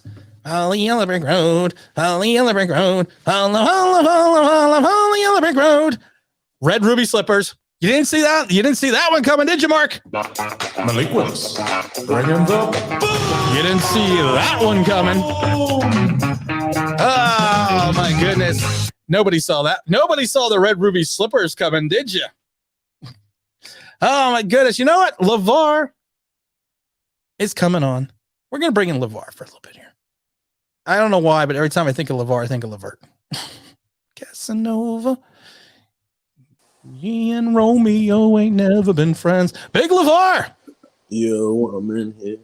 What's going on? Long time no speak. Long time, but I'm here today. You are here. You are here, and you're gonna pontificate something. You're gonna tell us something. You're gonna be like, Tim, here's what it is. I actually really wanted to speak a little bit about the draft. I've been doing some mock draft simulators. And it's crazy what I come up with. So far, I end up with Charles Cross and Evan Neal at the tackle position. But I end up with them at 7, depending on if Ahmad Sauce Gardner is on the board. If he's on the board, that means Kayvon Thibodeau is gone. So I snatch him at 5. The Panthers, they take who they take. I can't remember who they grab right now, but I come back at 7 and I grab Evan Neal or Charles Cross. In the second round, I'm looking at who's there and I want to go edge rusher, but the only George Karlofsky isn't even on the board when I'm looking in the second round. The only guy there is Kingsley Engelbart. If I'm saying his name right, but I think in a few of them I grabbed Xavier McKinney some safety help. Right. I grabbed the safety from Purdue. What's that guy's name? Smoke Monday. I drafted him before, and I got a real bad grade on that. But Smoke Monday gives me like Jabril Peppers vibes. He's real good inside the box. He may have a problem with huge tight ends, but I figure with some good coaching, that wouldn't be a problem for him. He's a huge hitter, plays the box well, you know. No, I mean, like we've said this, I think, a couple hundred times. This draft is going to be so screwy. There hasn't been a draft that I thought about this in recent history where you can say, even with the number 1 pick at this point in time, you can't say, okay, this is Trevor Lawrence 1. This, right. This is, whoever, Eli Manning or whomever won. And of course, Eli Manning didn't go 1. I know that, but I'm saying you can't say there's not a logical progression to this draft because one team could screw it all up. One team could make a big trade, or one team could take that reach that you never would. I mean, you would never see coming. It's like some team that let's say the Jets at 3 took Dean out of Georgia. Jacoby Dean. Yeah, that would just screw everything up. So you don't know, and that's what I get worried about, because then you heard the noise about Jordan Davis, defensive tackle, of course. So what if someone grabs him in the top 10 or the top 5? It's going to push the tackles down. I do think the tackles will get pushed down. I don't think Charles Cross is a top 10 talent. Right. Is he the 3rd best tackle in the draft? Yes. But is he the in regards to talent with this draft in the top 15? I was interrupted by a call. I got to leave and come back. I can't hear you right now. No problem. LeVar, we'll drop. Yeah, LeVar to drop back out again. But is Charles Cross is he the 3rd best tackle? I don't know. Tim, I don't know where Honeypot is. I don't know where Honeypot's at. I actually emailed Honeypot, told him that we're going to be on there. But Is Charles Cross a top 20 talent? No, in my mind, no. He's not. In reference to ranking players athletically and talent-wise from top to 20, counting in all positions, I don't think he's in the top 20. I don't think he's in the top. I wish I had the song Elvis. You looking for trouble? Look right in my face. You looking for trouble? You came to the right place. It's James. It's the man. It's the myth. It's the legend. It's Mr. Wrong hand. What's going on, James? We got everyone dropping in today. I'm excited today.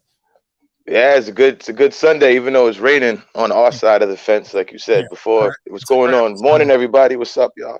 I was gonna go yell at Big Eli, considering he's in South Carolina. It's beautiful, he's showing us beautiful weather.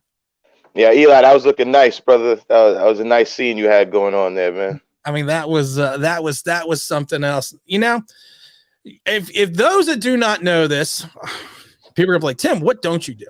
We got another podcast coming out. And James, I'm going to announce this because I feel comfortable enough to announce this. James Williams and I are going to be doing a podcast together. It's not Giants. It's going to be all sports. It's going to be all commentary. It's going to be all fun stuff. You'll be able to find it on this channel. You'll be able to find it on the online Big Blue website. The title of the podcast is "We're Going to Need a Bigger Boat." Sports. That is going to be our title of our podcast, and it's going to be. We're probably going to come out the next couple weeks, so we'll give you more information. James, we've been talking about the draft. We've been talking about the Giants. We've been talking about all the crap that's been going on here within this organization. I mean, you and I talk offline all the time. Yes, sir. And I've said this before. This is a screwy draft. I think I can't say definitively. Like I just said that, like with Trevor Lawrence is number one. This player is number one. You think that Jacksonville's going to go Aiden Hutchinson. You think that. But after the end of that, one team could F up the party for everyone. When is the last time you have seen a draft? Now, this draft is laden with talent, but when is the last time you've seen a draft that you can't figure it out? I go back to the I hate to call him this, but I'm not gonna call it. I'll be nice today. The McAdoo, when he wanted Mahomes, you brought that up earlier. That was an interesting draft because Lamar, whatever you think about Lamar Jackson, he's still one of the top quarterbacks in the league right now. He's top Lamar 10 Jackson, Patrick Mahomes. I believe they were like 11th, 10th pick. Lamar Jackson was the second round. All right. So I meant Mahomes. My fault. Mahomes was in the teens. Yeah. All right. So Jackson's second round. So you had a guy who was a Heisman Trophy winner, but he didn't go to the second round. And then you've seen what he did in the league for the Ravens. They've had success with him. Actually won a playoff game. Now Patrick Mahomes. That's enough said. Yep. But Patrick Mahomes. The reason why I bring those two guys up is because you hear all the time about this is not a strong quarterback draft. But with the comment I made earlier, it depends on your GM, your coach, your scouts, the people you have out in the field, doing the grunt work, I call it, really finding out about these players.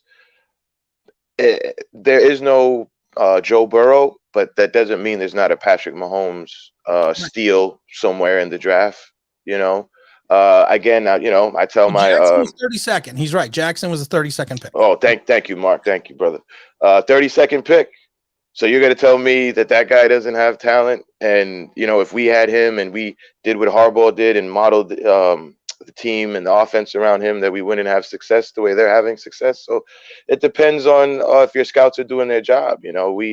We've missed on so many players, brother, which I talked to you off screen about, like, the Jackson, the Mahomes, the Josh Allen. Go back to that draft. How many of those quarterbacks are looking good right now? So I really believe that hopefully with this new influx of coaches and scouts and personnel, that we got rid of whoever was eyeing talent for us for the last 5-6 years, and we have some fresh eyes in here. And when I pointed to myself earlier about messing up the draft when you were speaking, I'm hoping that we mess up the draft. Right. Because I'm telling you right now, if we take Malik, there's Oh, we just screwed up the whole board for a lot of people. But you listen, if we take Malik, I'm not going to need a camera. I'm not going to need the internet. Everyone's just going to have to open their windows because you're going to hear me from here to California. If we take Malik, there won't even be a need for, like I said, there's not even a need for the show because you will hear it. You will you will hear the boom. You will hear the boom coming through all the way around. You are gonna hear it.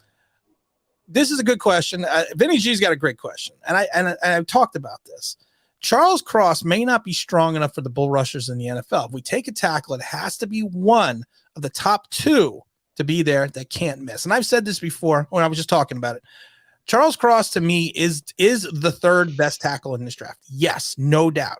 But in my mind, he's not a top 25 talent compared to all the positions. What are your thoughts?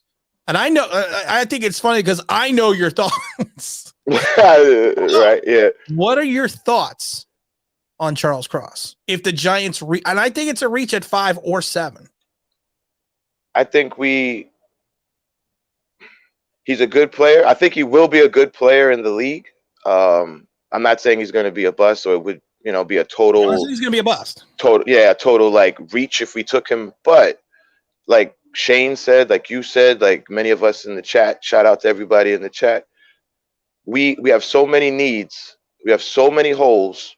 We don't have to reach on a guy that is not at the top 1 or 2 at his position with the 5th or 7th pick. We should be taking the guy that we all see or everybody's recognizing as at least 1 or 2 at his position for those spots. We're at 5 and 7. Yep. We have to take 2 guys that come in here right away and start right away and have an impact right away of changing the culture. Boom. Those 3 check marks right off the bat. What is your thoughts though about drafting a guy that's a left tackle and whose skill set lends itself to being a left tackle at either 5 or 7 and moving him to right tackle? Because we were trying to think about it with Emmanuel and Big Eli. I could not think of a tackle that was drafted this high, a left tackle, and moved to right tackle. Right. I was listening to what you were saying with them, and I think, well, first let me say, I know I talk about Malik a lot, but like you, I don't think we're really taking him. I do think we should go defense. Right. The first 2 picks. I think if we go defense these first 2 picks with the quality of players that are there, we could have a quick, not a complete like Baltimore Ravens turnaround, but with Wink coming in here and all these other guys, I think we'll see a complete shift in our defensive philosophy from last year, where Graham was basically kind of hoping people wouldn't push down the field, and once they got there, it was like whatever, they're going to score. But with Cross, no, I don't mind the player, but for doing what you're saying, I'd rather just take a guy at his natural position than having to take a guy and then switch his position and coach him up and have him get used to playing kind of somewhat out of his normal box where he's used to been playing. Right. There's too many guys coming out that are right at their spot that we could use at their natural position, then instead of taking a guy who maybe somewhat out of reach at 5 and 7 and then switch his position where he may be slightly uncomfortable. Right. No, I agree. It's you know what they say, hate the game, not the player. That's all we gotta say. And I think that's what Cross. I don't hate, and I hate the game in regards to the fact that I can't put him at right tackle. I can't draft a left tackle and put him in right tackle and pray that good things happen. Now listen, people, we have 76 likes.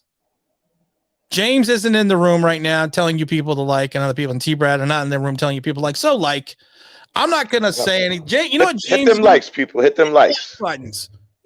I love it because James sent me a text message the other day and said, and I'm going to tell you what they said, James. I'm going to tell them it's nothing bad. I send you a lot of texts. You got to be careful. It's right. Bad, but I love the fact that you said to me, I hope you don't mind that I'm in the chat telling people to like. And I loved it because you were like, I hope that doesn't make you upset and I was like, no, someone's got to do it because I forget to do it all the time. I don't even remember to tell people to like. So thank God you're in the chat telling people to do something that I forget to do. Yeah, no, there's definitely a few of us in there that shouted out. It's not just me. Definitely a couple other brothers that do it. But I only said that because I think one time I did that, and some guy, I don't know, I guess he was trolling, whatever they call He it, got and banned. he was like, don't beg for likes, man. And I was like, oh yeah. I was like, well, this is not the room for that. You need to go on to another bar. This is not the room for that. I actually remember wonking him. I actually do remember because he wasn't nice to you. I actually remember that. Yeah. If there's certain people you got to be nice to in this channel. Two-Toe drops a super chat. Our entire team happy to watch live the best duo football discussion online. You guys start and finished, perfect team, every angle. That's why James and I are doing the big show. We've got to get a bigger boat. Talking sports. And we're going to talk sports. We're going to talk everything. We're going to talk Will Smith. We're going to get jiggy with it. We're going to do everything that anything that's going to go on. We're just going to talk. And I love it because James and I were having a conversation on the phone the other day, we weren't even doing a practice show. It just turned into a practice show. And yeah, at one point goes, have we even talked sports yet? Yeah, that was a good convo. We always have good convos. Yeah, I just thought that was perfect. I'm like, yeah, no, we haven't. We haven't taken stock. Hirsch for real says Tim methinks James is your best sidekick. You got to shout out Hirsch. Thank you, brother. Appreciate that, man. You gotta vote. You got to vote. Mark Thompson, I'd like to have you on the show one day because you have great comments. I think Cross can make the switch. His feet technique is good. It's his functional play strength I'm worried about. And that's the thing. I think Cross has good lateral mobility. I think Cross plays well with his hands and plays well with leverage and understands how to play in space. And that's why he's such a good technical pass blocker, but a very poor run blocker because he does not have the strength to push the pile. But the problem is everything we're talking about, Mark, screams left tackle. Yeah. That's my only concern. Vinny G says, that's right, people. That's right. People act like there is always a tackle away from the Super Bowl. Too many holes to take the best play, not to take the best player. Don't reach. Yeah, perfect. That's perfectly said, Vin. I don't know. Tim, I tell you all the time, I watch, just to get a broad, as I get older, I want to get a viewpoint from everybody, not just our corner. So I watch. I heard him about watching other channels. You don't do that. One giant channel on the entire YouTube platform, and you I don't know what the hell you're talking about. You Jazzy Jeff me. You gave me the Jazzy Jeff. That's what we call that. Jazzy Jeff. You were gone. But no, just to get the viewpoint of everybody, just to see what everybody's saying, you know what I mean. Don't call me. I don't get this thing where people think that if we get match the guy in the first round and Dabo's going to come in here and Jones is going to be healthy and Saquon's going to be healthy and Galladay is actually going to catch a touchdown, Leonard Williams is actually going to get a non-coverage sack, then we're going to make a run. And it's like, do you even forget the conference? Just look at our division. Let's just start small in the neighborhood. Are we better than anybody in our division? No. Do we have a better quarterback than anybody in our division? No. And we may like Dabo. Do we know he's a better coach than anybody in our division yet? No. So we're at the bottom, people. We're at the bottom. So I hate, we all hate it. It's another rebuild. It's another starting over again, but that's what it is, and we just, like I was talking to Logic in the chat, shout out, brother, that we just kind of, in the next 2 years, it's just kind of, we just have to play owl and watch. Yeah. We just have to sit and watch because there's nothing. Joe can only do so much this year because we're strapped with the cap.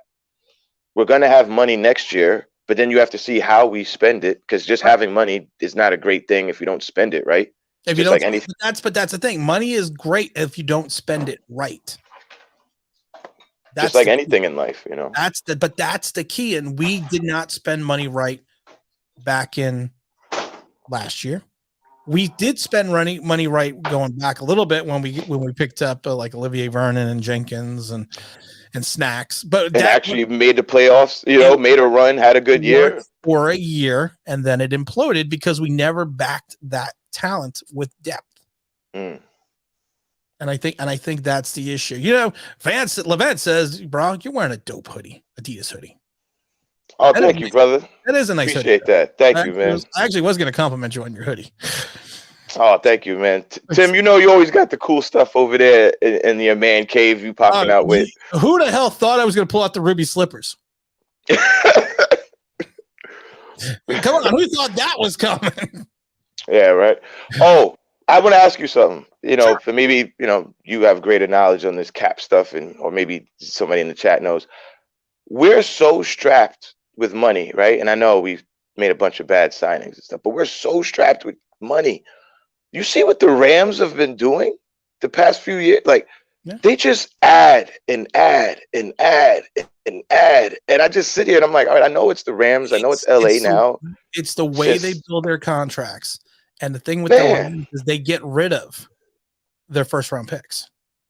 They get rid of the salary cap hit or the number for those draft choices. Now, some people don't understand the significance, especially where you're picking on how much that draft number could be for that first rounder. So they are moving on their young talent to get their immediate talent to make their run. And the way they structure their contracts, they move them into a certain way where they're paying people bonus money outside of the salary and then moving the salary down the pike and then transitioning that salary money later on into bonus money. They know how to work the cap. I give the Rams all the credit in the world. There's certain teams that know how to work the cap. We don't know. We don't know how to work the cap. Hopefully now we know how to work the cap. You know, because I got a friend of mine. You know, he watches you. He's a Rams fan, but he's been a Rams fan since, you know, the Marshall Faulk days. So he didn't just hop on with their Super Bowl run. But I just, you know, even telling him, I'm like, Allen Robinson, Bobby Wagner. You traded for Stafford. You got Jalen Ramsey. You got Kupp on there. You got Donald on there. You know, now they're trying, I guess, figure out a way to add Odell. It's like, God, dog. They know how to. They know how to set up. Hirsch for real says, looking dapper. You're looking dapper. Everybody's looking dapper out here in the online Big Blue chat. Thank you, Hirsch. Shout out to everybody out in the chat. You know how we do out here. G-Men Nation, stand up. There's only one person that looks even more dapper, because how else can you have a guy with a cape? The Lando. You know what? You can rock a cape. You can rock the Colt 45 commercials. I actually made my wife a couple of weeks ago watch. Oh my God. One of the Colt 45 commercials, because there was an old one. You're not as old as I am, but there's the one with Billy D is walking with the wind, and he's got the fedora on, the white coat, and he's got the dogs barking at the chains, and he's just strolling. That's why I always say he's as cool as Billy D, just like the other side of the pillow. That's how cool I am. All right, wish I was that cool. But you're a cool brother. You're a cool brother, Tim. Cut that out. Cut that out, brother. I know, cool soul, brother. I know. I just don't want to brag. The NFC East, or I should say the NFC, is not as tough as last year. The top quarterbacks are on the AFC. I agree, but a quarterback doesn't always dictate how well a team is going to play, or how well. Now, it's great to have a great quarterback, yes, but if you have a good defense, you have a good running game. There's so many other nuances to this game than just a quarterback. Because James and I have said it before. What wins championships? Defense. Ask the Rams. Go ask the 07 Patriots. But just last year, do the Rams win that Super Bowl if not for the defense? And Eli Apple being Eli Apple.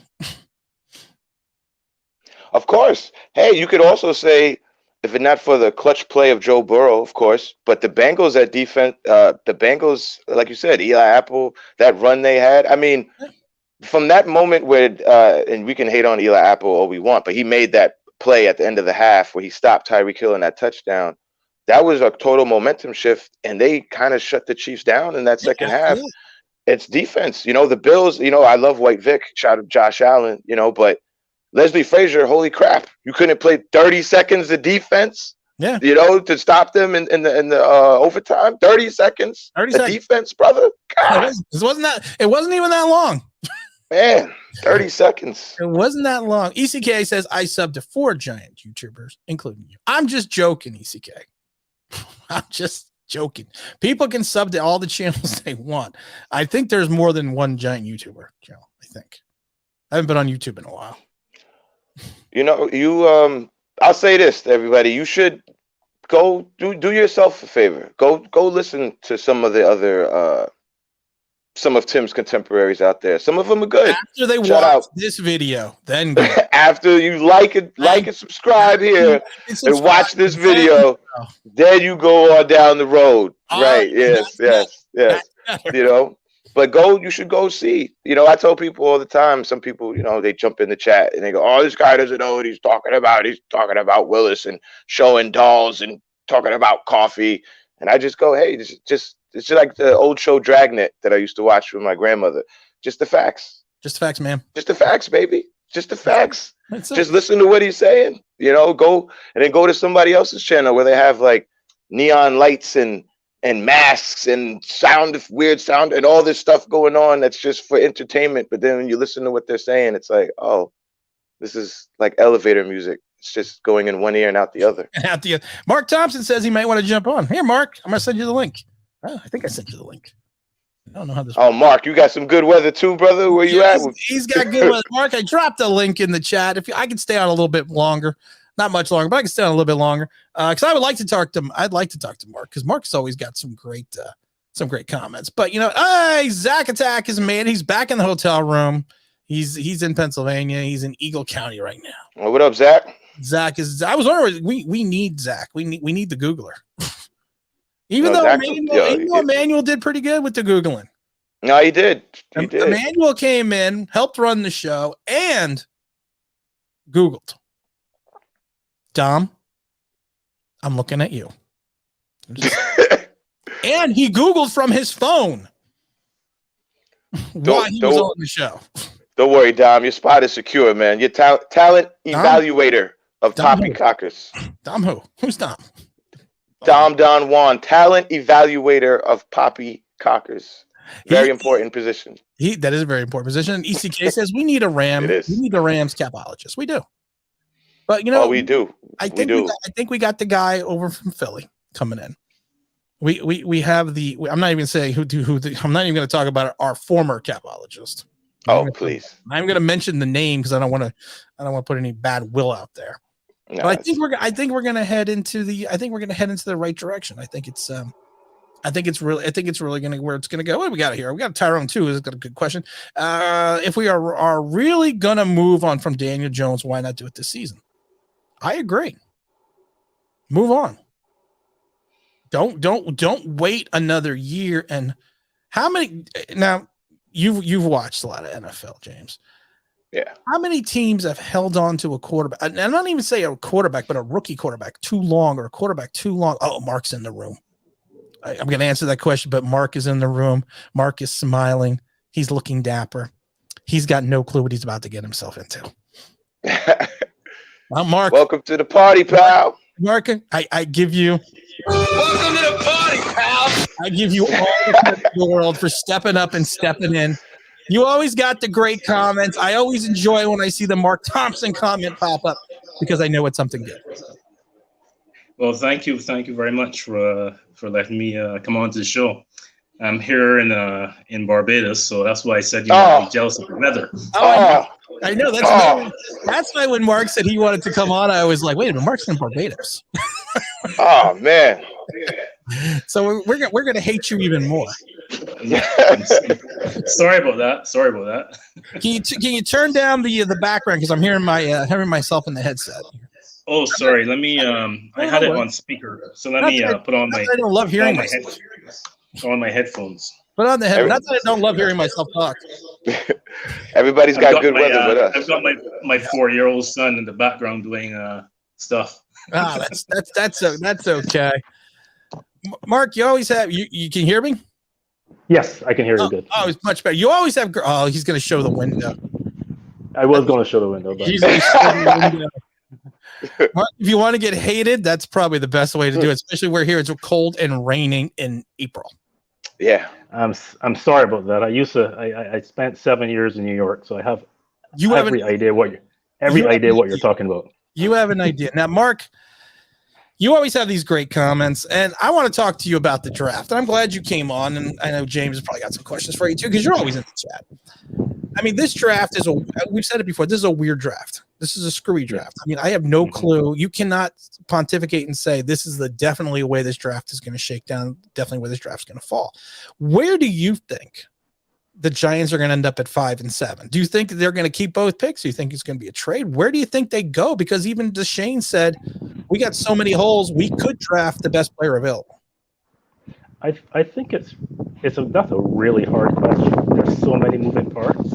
Like, what kind of draft pick do you get for Bradbury, for instance? Do you get a fourth? Do you get a fourth? Yeah, probably a fourth. And do you use and are you thinking that you will use that pick, or are you thinking you might use that to sort of step up maybe in the back end of the second round or the back end of the first round? I'm not sure.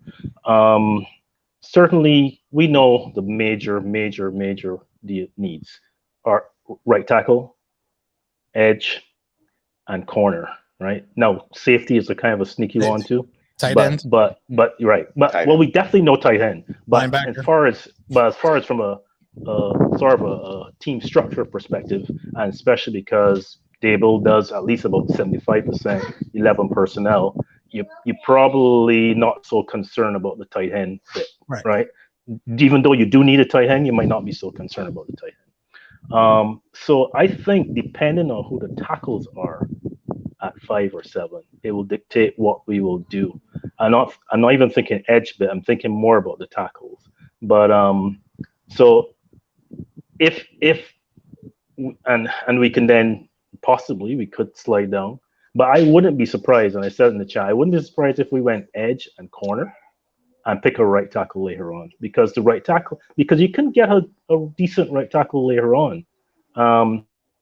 I don't think you're going to get a really good corner past the middle of the second round. And in terms of edge, there are some edges down the line, but who knows? There might be a run on edge. And I think edge is the edge part, you can get a good edge, but the problem is we got Ojulari, who is really a Robin.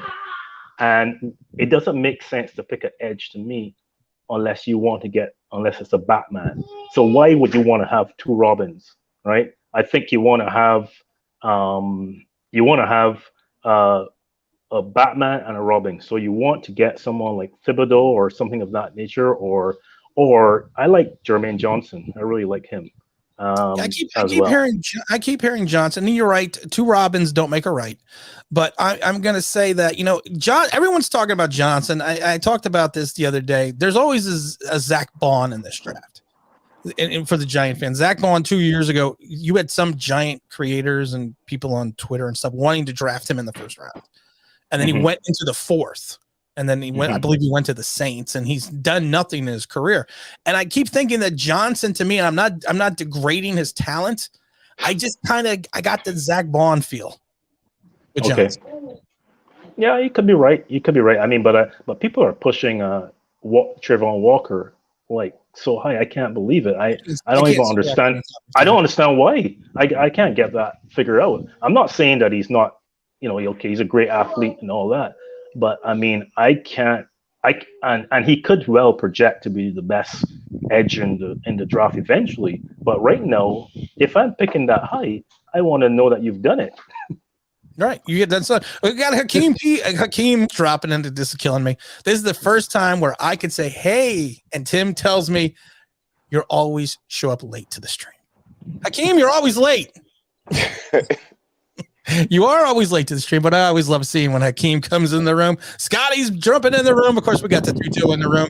Tyrone, my buddy, always says, I watch others, and they are not like Tim. They are fanboys who usually end up wrong. All types of weirdos regurgitating and analyst BS they hear on Sports Talk. Sickening. And let's not talk about stats. Stats.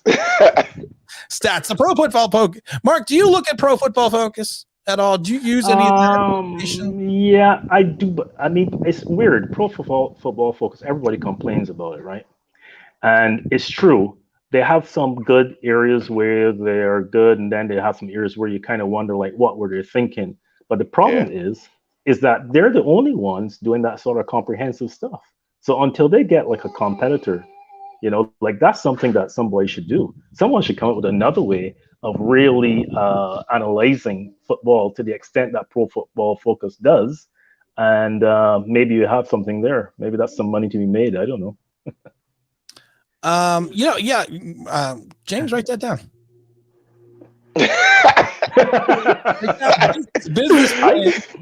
Business plan. No, that's a good point. It's kind of like with Amazon, right? Like Amazon's like everywhere and everybody uses it, and they're unfortunately shutting down a lot of other businesses, but there's no other service like Amazon to even give them any competition. So that's a good point. Marcus Gilmore, we got to drop in his chat real quick. How far are you from Allentown, Pennsylvania? I'm here for the day. Have a culinary event for chefs here at the Country Club. Would love to meet you someday and talk Giants in person. I'm not close to Allentown. I'm not far, but I'm not close. Let's put. It's in that weird gray area. Yeah, thank you, James. It's kind of in that, it's kind of in that you want to drive that far, but you're like, do I really want to drive that far today? I don't like leaving my house either. So, I mean, that's the other problem. I'm a hermit. No. Yeah, but Marcus, I'd love to. Next time you're in Allentown a little bit earlier, let me know. Just email. I mean, if you're somewhere nearby, I'll drop by. I'll drop by and say hello. I think the weirdest thing I ever have happened recently is someone recognized me in a supermarket. And I was like, and I told my wife, listen, I've moved from Z celebrity to Y celebrity. Yeah. Step by step. I got recognized. James, you got any questions for Mark? Like I said, Mark has always been I love the chat. I mean, I love the comments he drives into the chat. No, brother Mark, I see the comments. He's very intellectual Giants fan, as most of us are in this room. Us select few in here. But Mark, real quick, sure. Real quick, brother. Do you think? How would you feel if we went both defense in the with the 5 and 7 picks? So we just attacked one side of the ball. You think that would? Yeah, edge and corner or edge and safety. Yeah, I think that's possible. I don't see any reason why not. I've heard your comments about or Tim's comments. I'm not sure if you said it, James, but I heard Tim's comments about Gardner and how handsy he is, and he's definitely handsy, and that does concern me. But yeah, I think it's very possible that you can go edge and corner or edge and safety even. I mean, Kyle Hamilton is, I like him. I do. I like him. He's I think people were concerned about his speed, but he tested okay otherwise. So, but I think the main thing is his play speed, right? So that's how you run. The main thing. People said Jerry Rice was slow. Right. Yeah. How many times there's difference between running the 40 and actually having game speed. Yeah. And if your technique is right and your knowledge of the game, that's the thing. And that's what you see on tape with Hamilton. You definitely see that he's able to diagnose plays in a split second and he's able to get where he needs to get. No, I like Hamilton. I don't see any reason why you couldn't draft him. I mean, and not only that, even though you don't want to necessarily draft people purely from a scheme perspective, because you never know, coaches change. But if he's there along with McKinney, you do have some opportunity to disguise things a bit more because they can really interchange a bit. And I think in a Wink Martindale defense, that will especially be a good thing. That's what I think. Now, Scotty says if we take either Walker or Johnson, I'm going to be mad. I wouldn't be mad if we took him. I'd be mad. I would be mad if we took him at 5 and 7. Yeah, I was going to say, yeah, if we the 5 and 7, yes. I would be mad then. And Scotty says, why do Eagle fans think they're getting Metcalf, DK Metcalf? That's a good question. I really don't know. I mean, I know Metcalf is on the market. Yeah, I don't know if it was the Eagles. I thought it was somebody in the AFC that was. The Eagles have been rumored to be. They have? Okay. Okay. I've heard that. Well, like I said, I'm near the Philly area, so yeah, we hear those rumors. Well, listen, we got to be honest. The Philly has made a couple shrewd moves in the last couple of years that probably went quietly under the radar. They have people in their office that are not making Aaron Judge home runs moves, but quality moves that, that's why they were in the playoffs last year. People thought they were going to be a dumpster fire, and no, they were actually competitive, had one of the best run attacks in the league. So, if they get Metcalf though, then I'm going to be real. If they get Metcalf, the Phillies going to be even more dangerous. Like, I'm going to really be sitting here looking like, okay, like I said, this year, we can't say too much about Joe or Brian, but I will be watching for the next 2 years to see the shrewd moves, underlying moves that Joe and Brian do, because those are going to be the moves that change the team and the culture around. Not just the big headline grabbing, wide receiver 72 million but no touchdowns. It's the underlying stuff. It's the guys you don't see on TV.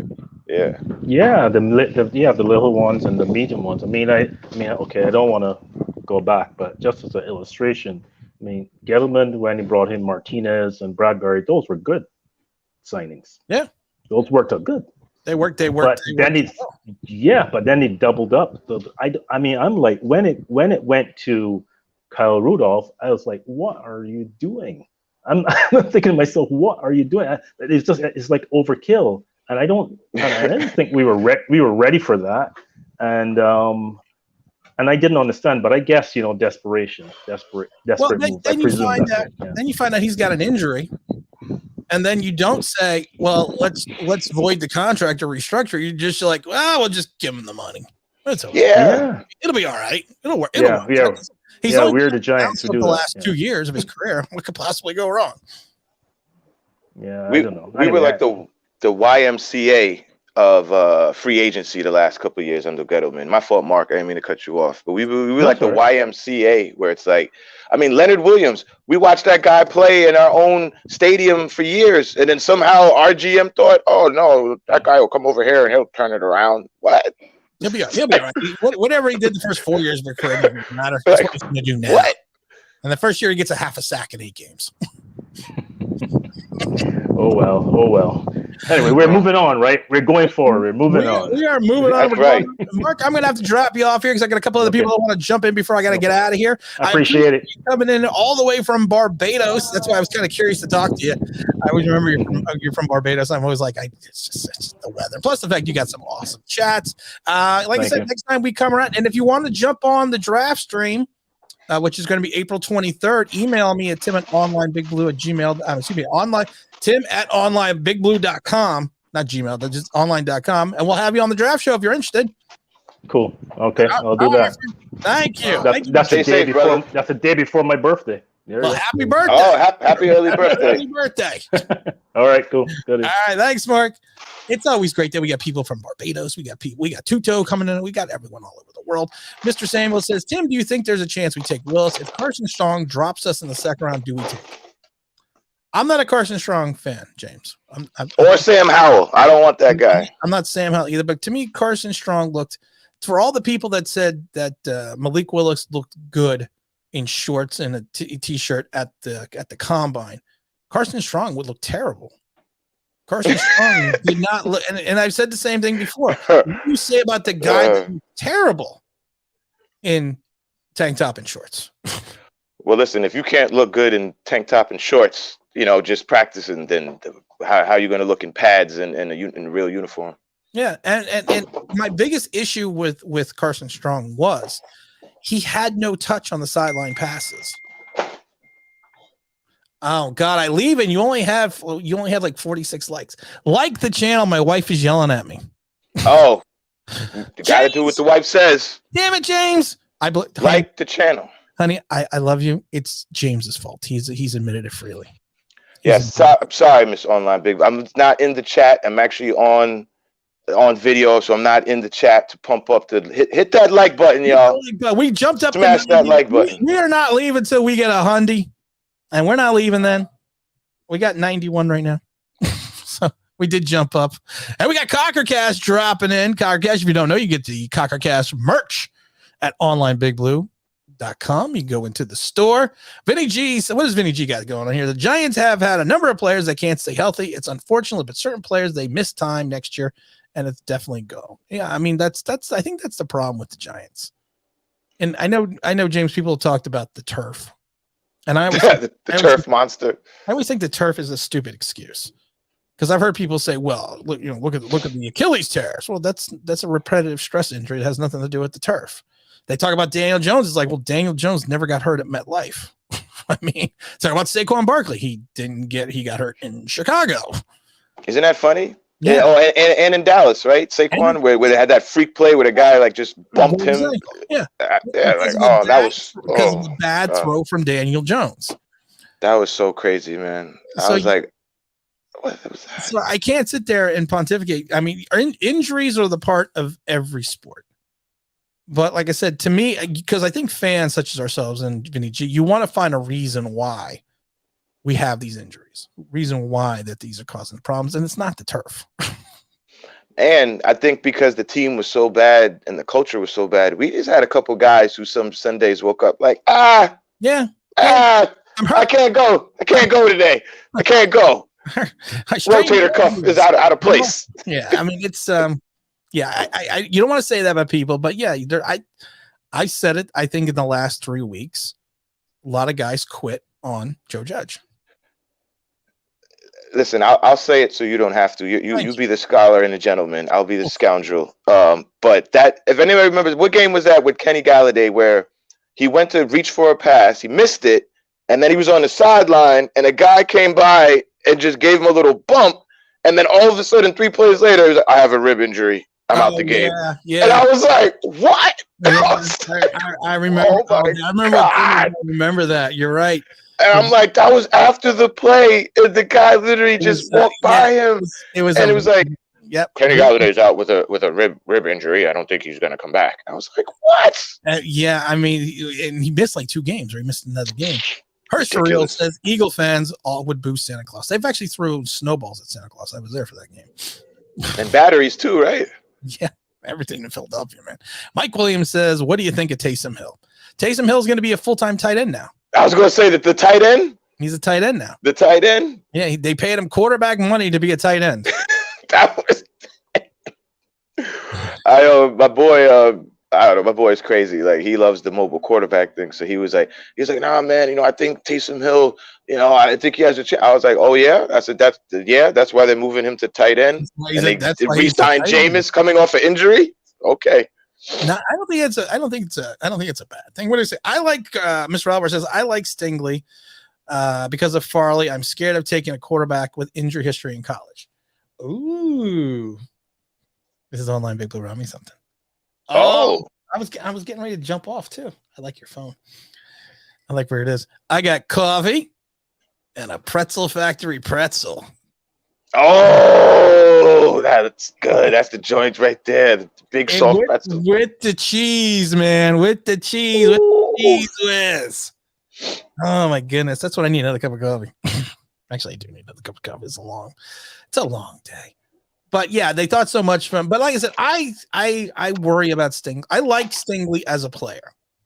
I believe talent-wise, where do I have him on my big board? I actually have in reference to raw, and this, like I said, my top 51 prospects are reference to raw talent. I actually have him number 4 on my board. Wow. Doesn't mean he's going to go number 4. That's just I mark my guys in reference to talent, right? Or where I think their talent level falls. But I have him there. But if I was to rank it in regards to talent and injuries, he might be 27th, 28th on my board. Well, the injuries, that matters. You got to factor that in, unfortunately. If injuries weren't the thing, then, Greg Oden would have actually panned out as the number 1 pick in the NBA. But, that's a part of it. And number 4, yeah, I mean, I like his talent. I have my little list that I'm working on. I showed you my little sleeper list. I'm not ready to say anything yet. I got I'm saving it. I'm still looking at some stuff. I got a couple good names on there that I'm gonna pop out, maybe surprise some people. I'm curious to see what you and people like OGR, a couple other people in the chat, Logic, are gonna think about it. Because I do think like this is a draft where there's talent at the top, but I do also think if you're actually doing your job in like the 2, 3, 4 rounds, you could pick up some really good talent. You can find some talent. Justin said, if we're not going to take a top tackle at 5 or 7, Who would you like at right tackle? See that's I think that's the question. What's the kid from Ohio State? Oh, this I should know this. What's his name? I can never think. I can't think of his name. I also like Trevor Penning out of Northern Iowa. Penning. Yeah, I've heard that name mentioned more. mean, I think there are guys available, and I've said this before. I think this is a deep draft for defensive line and an offensive line. So I think you could spend a pick, and we have 2 third rounders, or is it 2 fourth rounders? I can't remember off the top of my head. But so you can spend the pick in those later rounds, and Shane has come out and said, you can find talent for the offensive line in the later rounds. You don't have to. My biggest thing about Charles Cross, I don't want to keep beating on poor Charles Cross. This is my big Charles Cross. He reminds me of Matt from Connecticut. Oh, Matt from Connecticut. Look at his build. And I said this when we drafted Matt, projected talent 3-4 years, possibly before he becomes a starter. And I said, to me, his frame was not big enough to add. Well, his body frame is not the type of frame where you can add mass, body mass, and become a good left tackle or right tackle. And he bulked up, but if you looked at him, he got more cut, but he didn't put on more weight. And I think his issue is he gets pushed around into the pocket, and he'll get pushed around in the run game. I see the same physique, and I got into an argument with someone about, not an argument because I'm always right. I got into a discussion with somebody where they said, well, he could add bulk. And I said, no, if you look at, there's certain guys. Everybody can't. Some people could just tone up, not bulk up. You can't bulk up. You could get stronger, but you cannot bulk up. And I get worried that that's Charles Cross. That's actually a really good observation, especially comparing him to good old Matt. I love Matt from Connecticut. Again, nice guy. Just can't move his man off the spot. No. But no, that's a good point. I kind of feel the same way about Jones, where it's like, he has a athletic build. There are guys out here who are athletic, and you're not a weakling, but can you add on the mass, right? Just to increase your mass, not tone up and get cut, but the actual mass that you need to push another grown man out the way. I just like the fact that we're so secure in our masculinity that we could talk about other men's bodies. Well, it's football. You kind of have to be. It kind of goes with the territory. Kind of goes with the territory. I gotta admit, he's got a cute tush, but sorry. You got to become. It's just like when I was watching Malik at the pro day, and I was like, wow, look at that guy's shoulders, man. Look at that guy's thighs. He's got Saquon thighs. I said the same thing, and someone said to me, you were looking at his legs. I even said, if I had thighs like that, I would wear shorts like that all day. It could be 23 degrees, and I would wear those type of shorts and just be like, yeah, okay. But I think he was also doing it. I think he was also doing it to kind of show people, again, you want a lineman who can bulk up and gain mass and gain strength, and you want a quarterback, especially if he's a mobile quarterback, and you want to look at his thighs, his calves, and everything else to see what he can do, because that's going to dictate what his personal talent level is in reference to acceleration, speed, and everything else. Yeah. It's like when you go to pick out a championship horse, you're not going to just look at the tail. You're going to look at the legs. You got to look at the legs. Look at the legs. Tyrone says edge, quarterback, inside linebacker, best player available at all these positions with picks, the first 3 picks. I agree with the edge. I don't agree with the corner. And I agree edge linebacker. Yeah, edge linebacker, definitely. Like what Mark, I like what Mark was saying about we need a dog. Like we need a junkyard dog on defense that, like we need a Lawrence Taylor, we need a JPP, we need a Strahan. We need somebody that, when the game's getting ready to start, other fans are going, oh, we got to stop that guy. Exactly. We got to watch that. We got to watch that guy. We need someone that team needs to focus on. Yeah, some fear. Strike Right. some fear into people. You know, we're not scaring nobody. We walk into somebody's a stadium right now. Right. We're walking to someone else's house. Nobody's afraid. We're at 97 likes. We need to get to 100 before we check out of here. Come on, And three more. We're at 97. I'm looking again. I'm still eating my pretzel. I'm still reading. Where we go? This is a good quote. This is a good one. Here, I just saw real strength like stray hands, not strength from the bottle. Yep, that's true. That probably has a lot to do with some of these injuries in the NFL. I actually think if someone asks me about injuries in the NFL, I'm gonna give you why I think a lot of these players get injured. Not just Giants, but just players in general. If you go back to the 86 Giants, the linebackers in 86 averaged like 6'4", 250.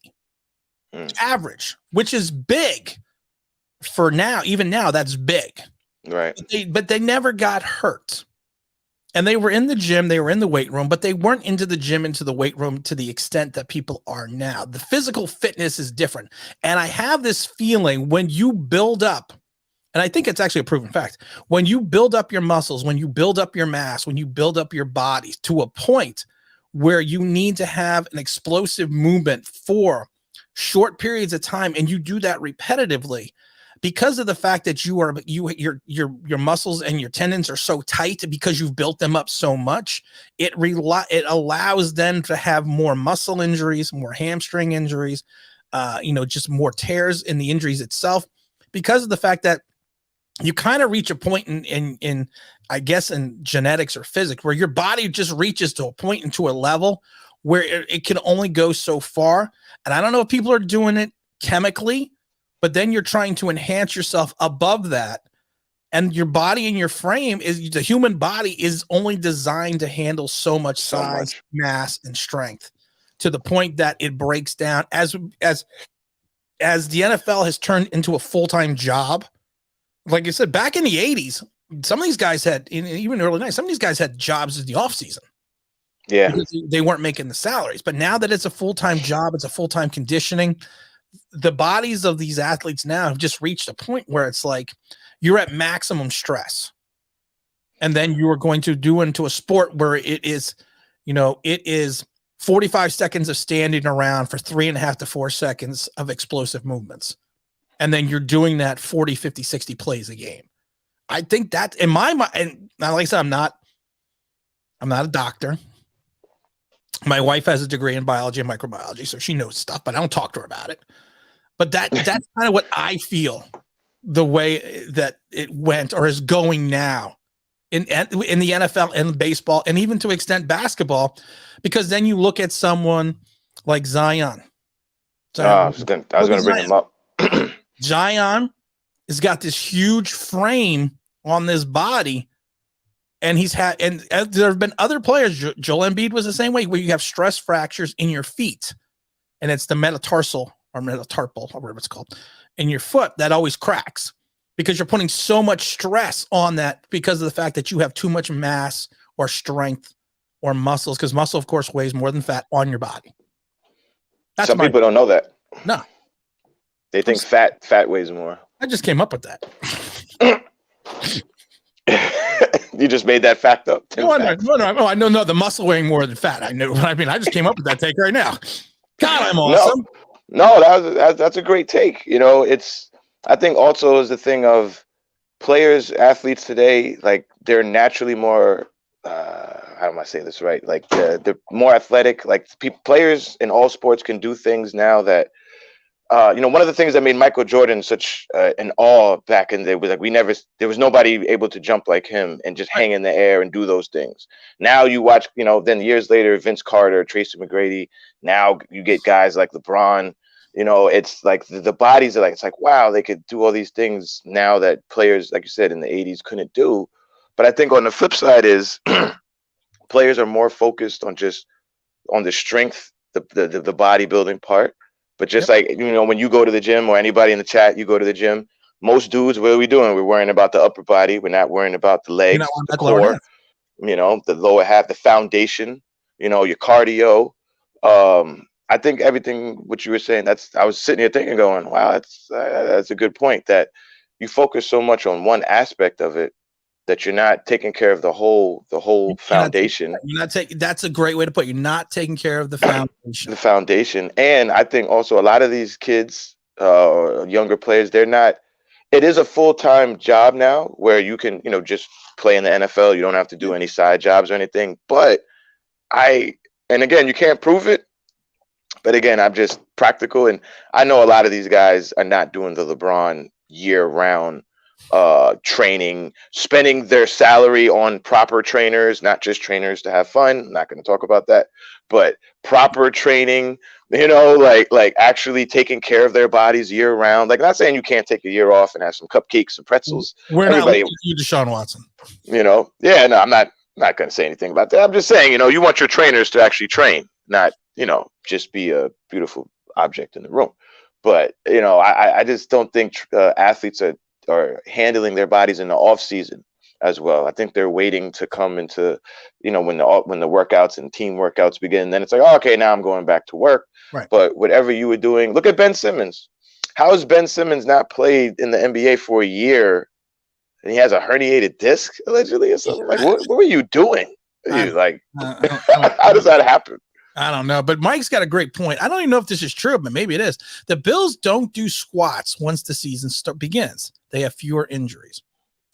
I don't know if that's true, but yeah, I mean, like I said, we have a lot of calf injuries, a lot of quad injuries. Yeah, on this team. I think at one time we had like 3 quad injuries in a row. I mean, that there could be some validity to that. And Vinny G's got a great point here, but I don't want to interrupt you, James. He's got a great point. Baseball, also Tommy John surgeries, for an instance. This is something that I've talked about for years. The overstress and over motion and torque that is placed on the shoulder when throwing, especially as hard as these guys throw now. You go back into the Met days. You go to Bill Pulsifer. You go to, you go to Wilson, who was Paul Wilson, who was the other big guys that have all blown out their arms for the Mets. You even had Syndergaard blow out his arm the other year. Yeah, Zach Wheeler blow out his arm. You had all these Mets that have had Tommy John surgery, and some of them have come back to be effective. Others have not. But to me, it's always been the amount of torque now that some of these guys are throwing with to get up to 105 on their fastball. Steven Strasburg, who came into the league, throwing BBs and threw out his arm the next year. He's had a good career, but he's been up and down. I never think he hit the level that people thought that he was going to hit when he first came into the league. I mean, to the league, still called the league there. But and I think that's another great point. You're putting so much stress on your tendons, on your joints when you're making those throws, that it's just reached a point now where your body is just so tight because of what you're doing with the muscles, and then you're trying to throw, and you're doing that repeatedly. And baseball is even worse because you figure a pitcher throws anywhere between 75 to 100 pitches a game. You do that over 30 starts. Plus, when you throw in between, bad things happen. That's a lot of wear and tear. Baseball, especially with the pitching, it's so funny to me. Like, you look at a guy like Randy Johnson. He's like, 6'8", all bones, throwing heat. 6'10", throwing heat, all bones, throwing heat. Then you get another guy like CC Sabathia, who the year when the Yankees won, I forgot what year that was, but he killed himself. He was the workhorse, but he got out there, and he was, anytime they needed him, he was there. No matter how many innings of pitches. And then you get some other guys who just, after like a year or two, like you were saying, their arm is already gone. They didn't throwing it out or injured themselves.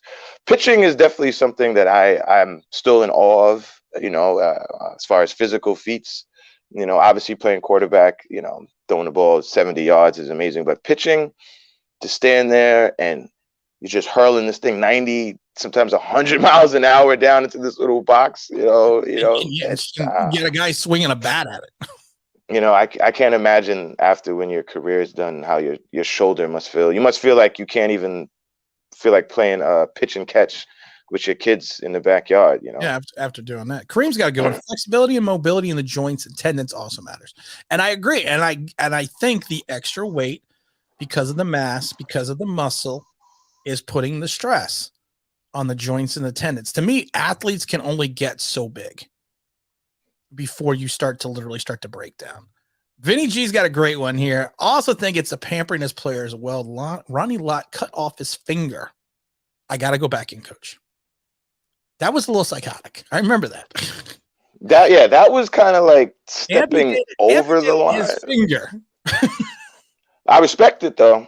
I respect the desire, but Vinny, you're right. It's just a new age. I mean, you literally have guys taking rest days. Yeah. In some sport, like rest days. That's what it's called. It's just no matter what it's a rest day. Basketball. It's like I did it back to back, or no, I need to take this game off. And it's like, whereas before players, it was an honor.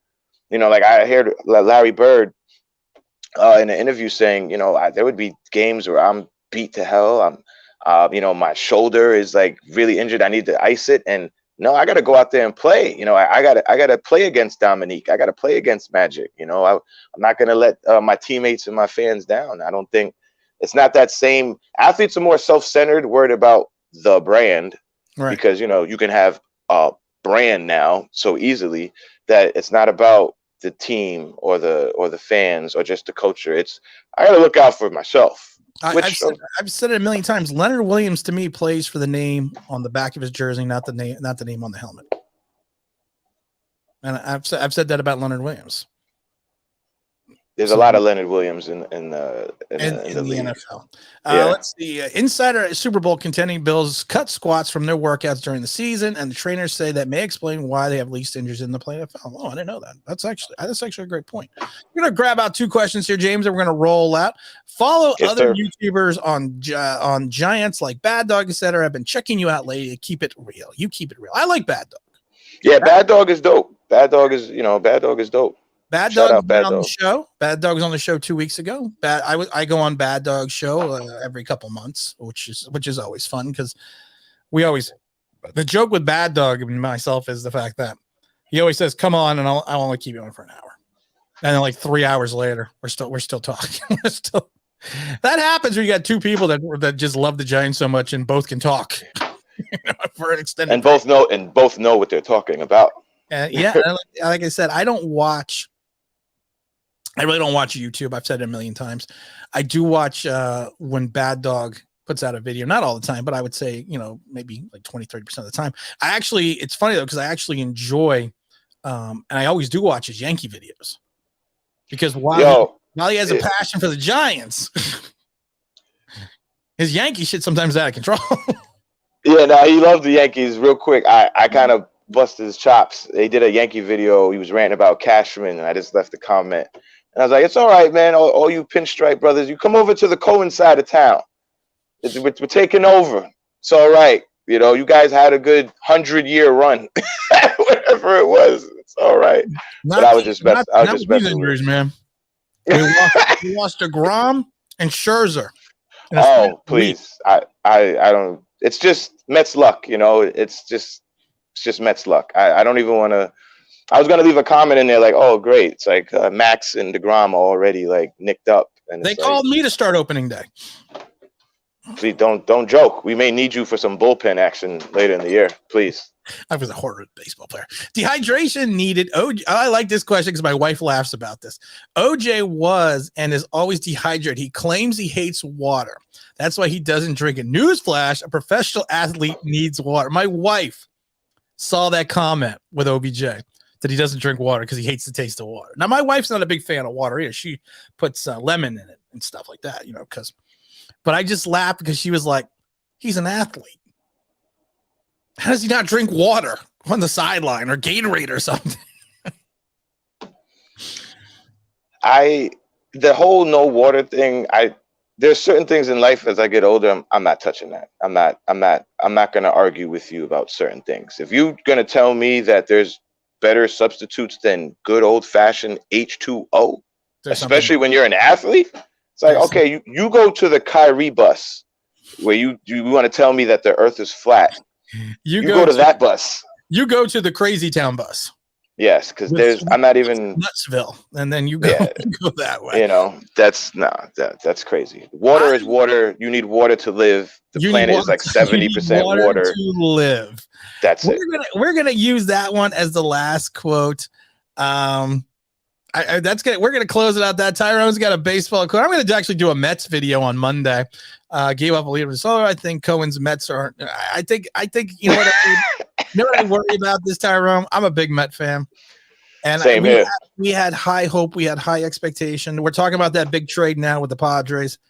I just worry about this season, and I know Cohen is worried about hitting that $300 million salary mark for the team because of the luxury tax, but I don't know. But you know what, James, don't you sign off yet, but James, we're going to end the show right here, guys. I went a little longer than I thought because we had some great guests come in. I want to thank Mark from Barbados coming in. We also had the Big Eli. We also had Emmanuel dropping by. We had Levance coming in. Of course, we had James Williams, who's going to be the new co-host of We're Going to Need a Bigger Boat Sports Talk. That's coming up. Sir. That's coming up soon. But we're at 112 likes, so my wife will let me leave. So you know what, guys? I appreciate everyone. We'll see everyone on Tuesday for the 4 p.m. Dahmer show. If you don't know it, go on the Online Big Blue website. Also, you can download for free in the Google Play Store the Online Big Blue app. We also have Poppycocker gear, Online Big Blue. Download that app. Download the app. The app right now is just the beta. The new app is coming out. We just got to finish working on the kinks of getting out the old app. We had to get the app up first, but you know what? Go check it all out. All this stuff is free except the stuff on the Online Big Blue store. You have to purchase that, but you get your Poppycocker gear, you get your Online Big Blue gear, you get your Draft Baby gear. Baby. Yeah. You can get it all. We got some big news coming up besides the James podcast. We got some other big news coming up. That's why we have the website. We are now Online Big Blue Sports Entertainment LLC. So that is now official. So we will be having a major announcement about what the channel is going to do, about what we're doing with the website and everything else. But that's going to be in a couple of weeks. But we're going to leave it at that. James, thank you for coming on as always. I got nothing else. James, you got a parting comment before we leave? No, water is the building block of life, kids. Don't let anybody tell you anything different. Thank you for having me on as always. Shout out to everybody in the chat. Love y'all. G-Men Nation, stand up. Draft is only a few weeks away. And on that note, and that's how we're going to end it. Thanks, everyone. Have a good Sunday.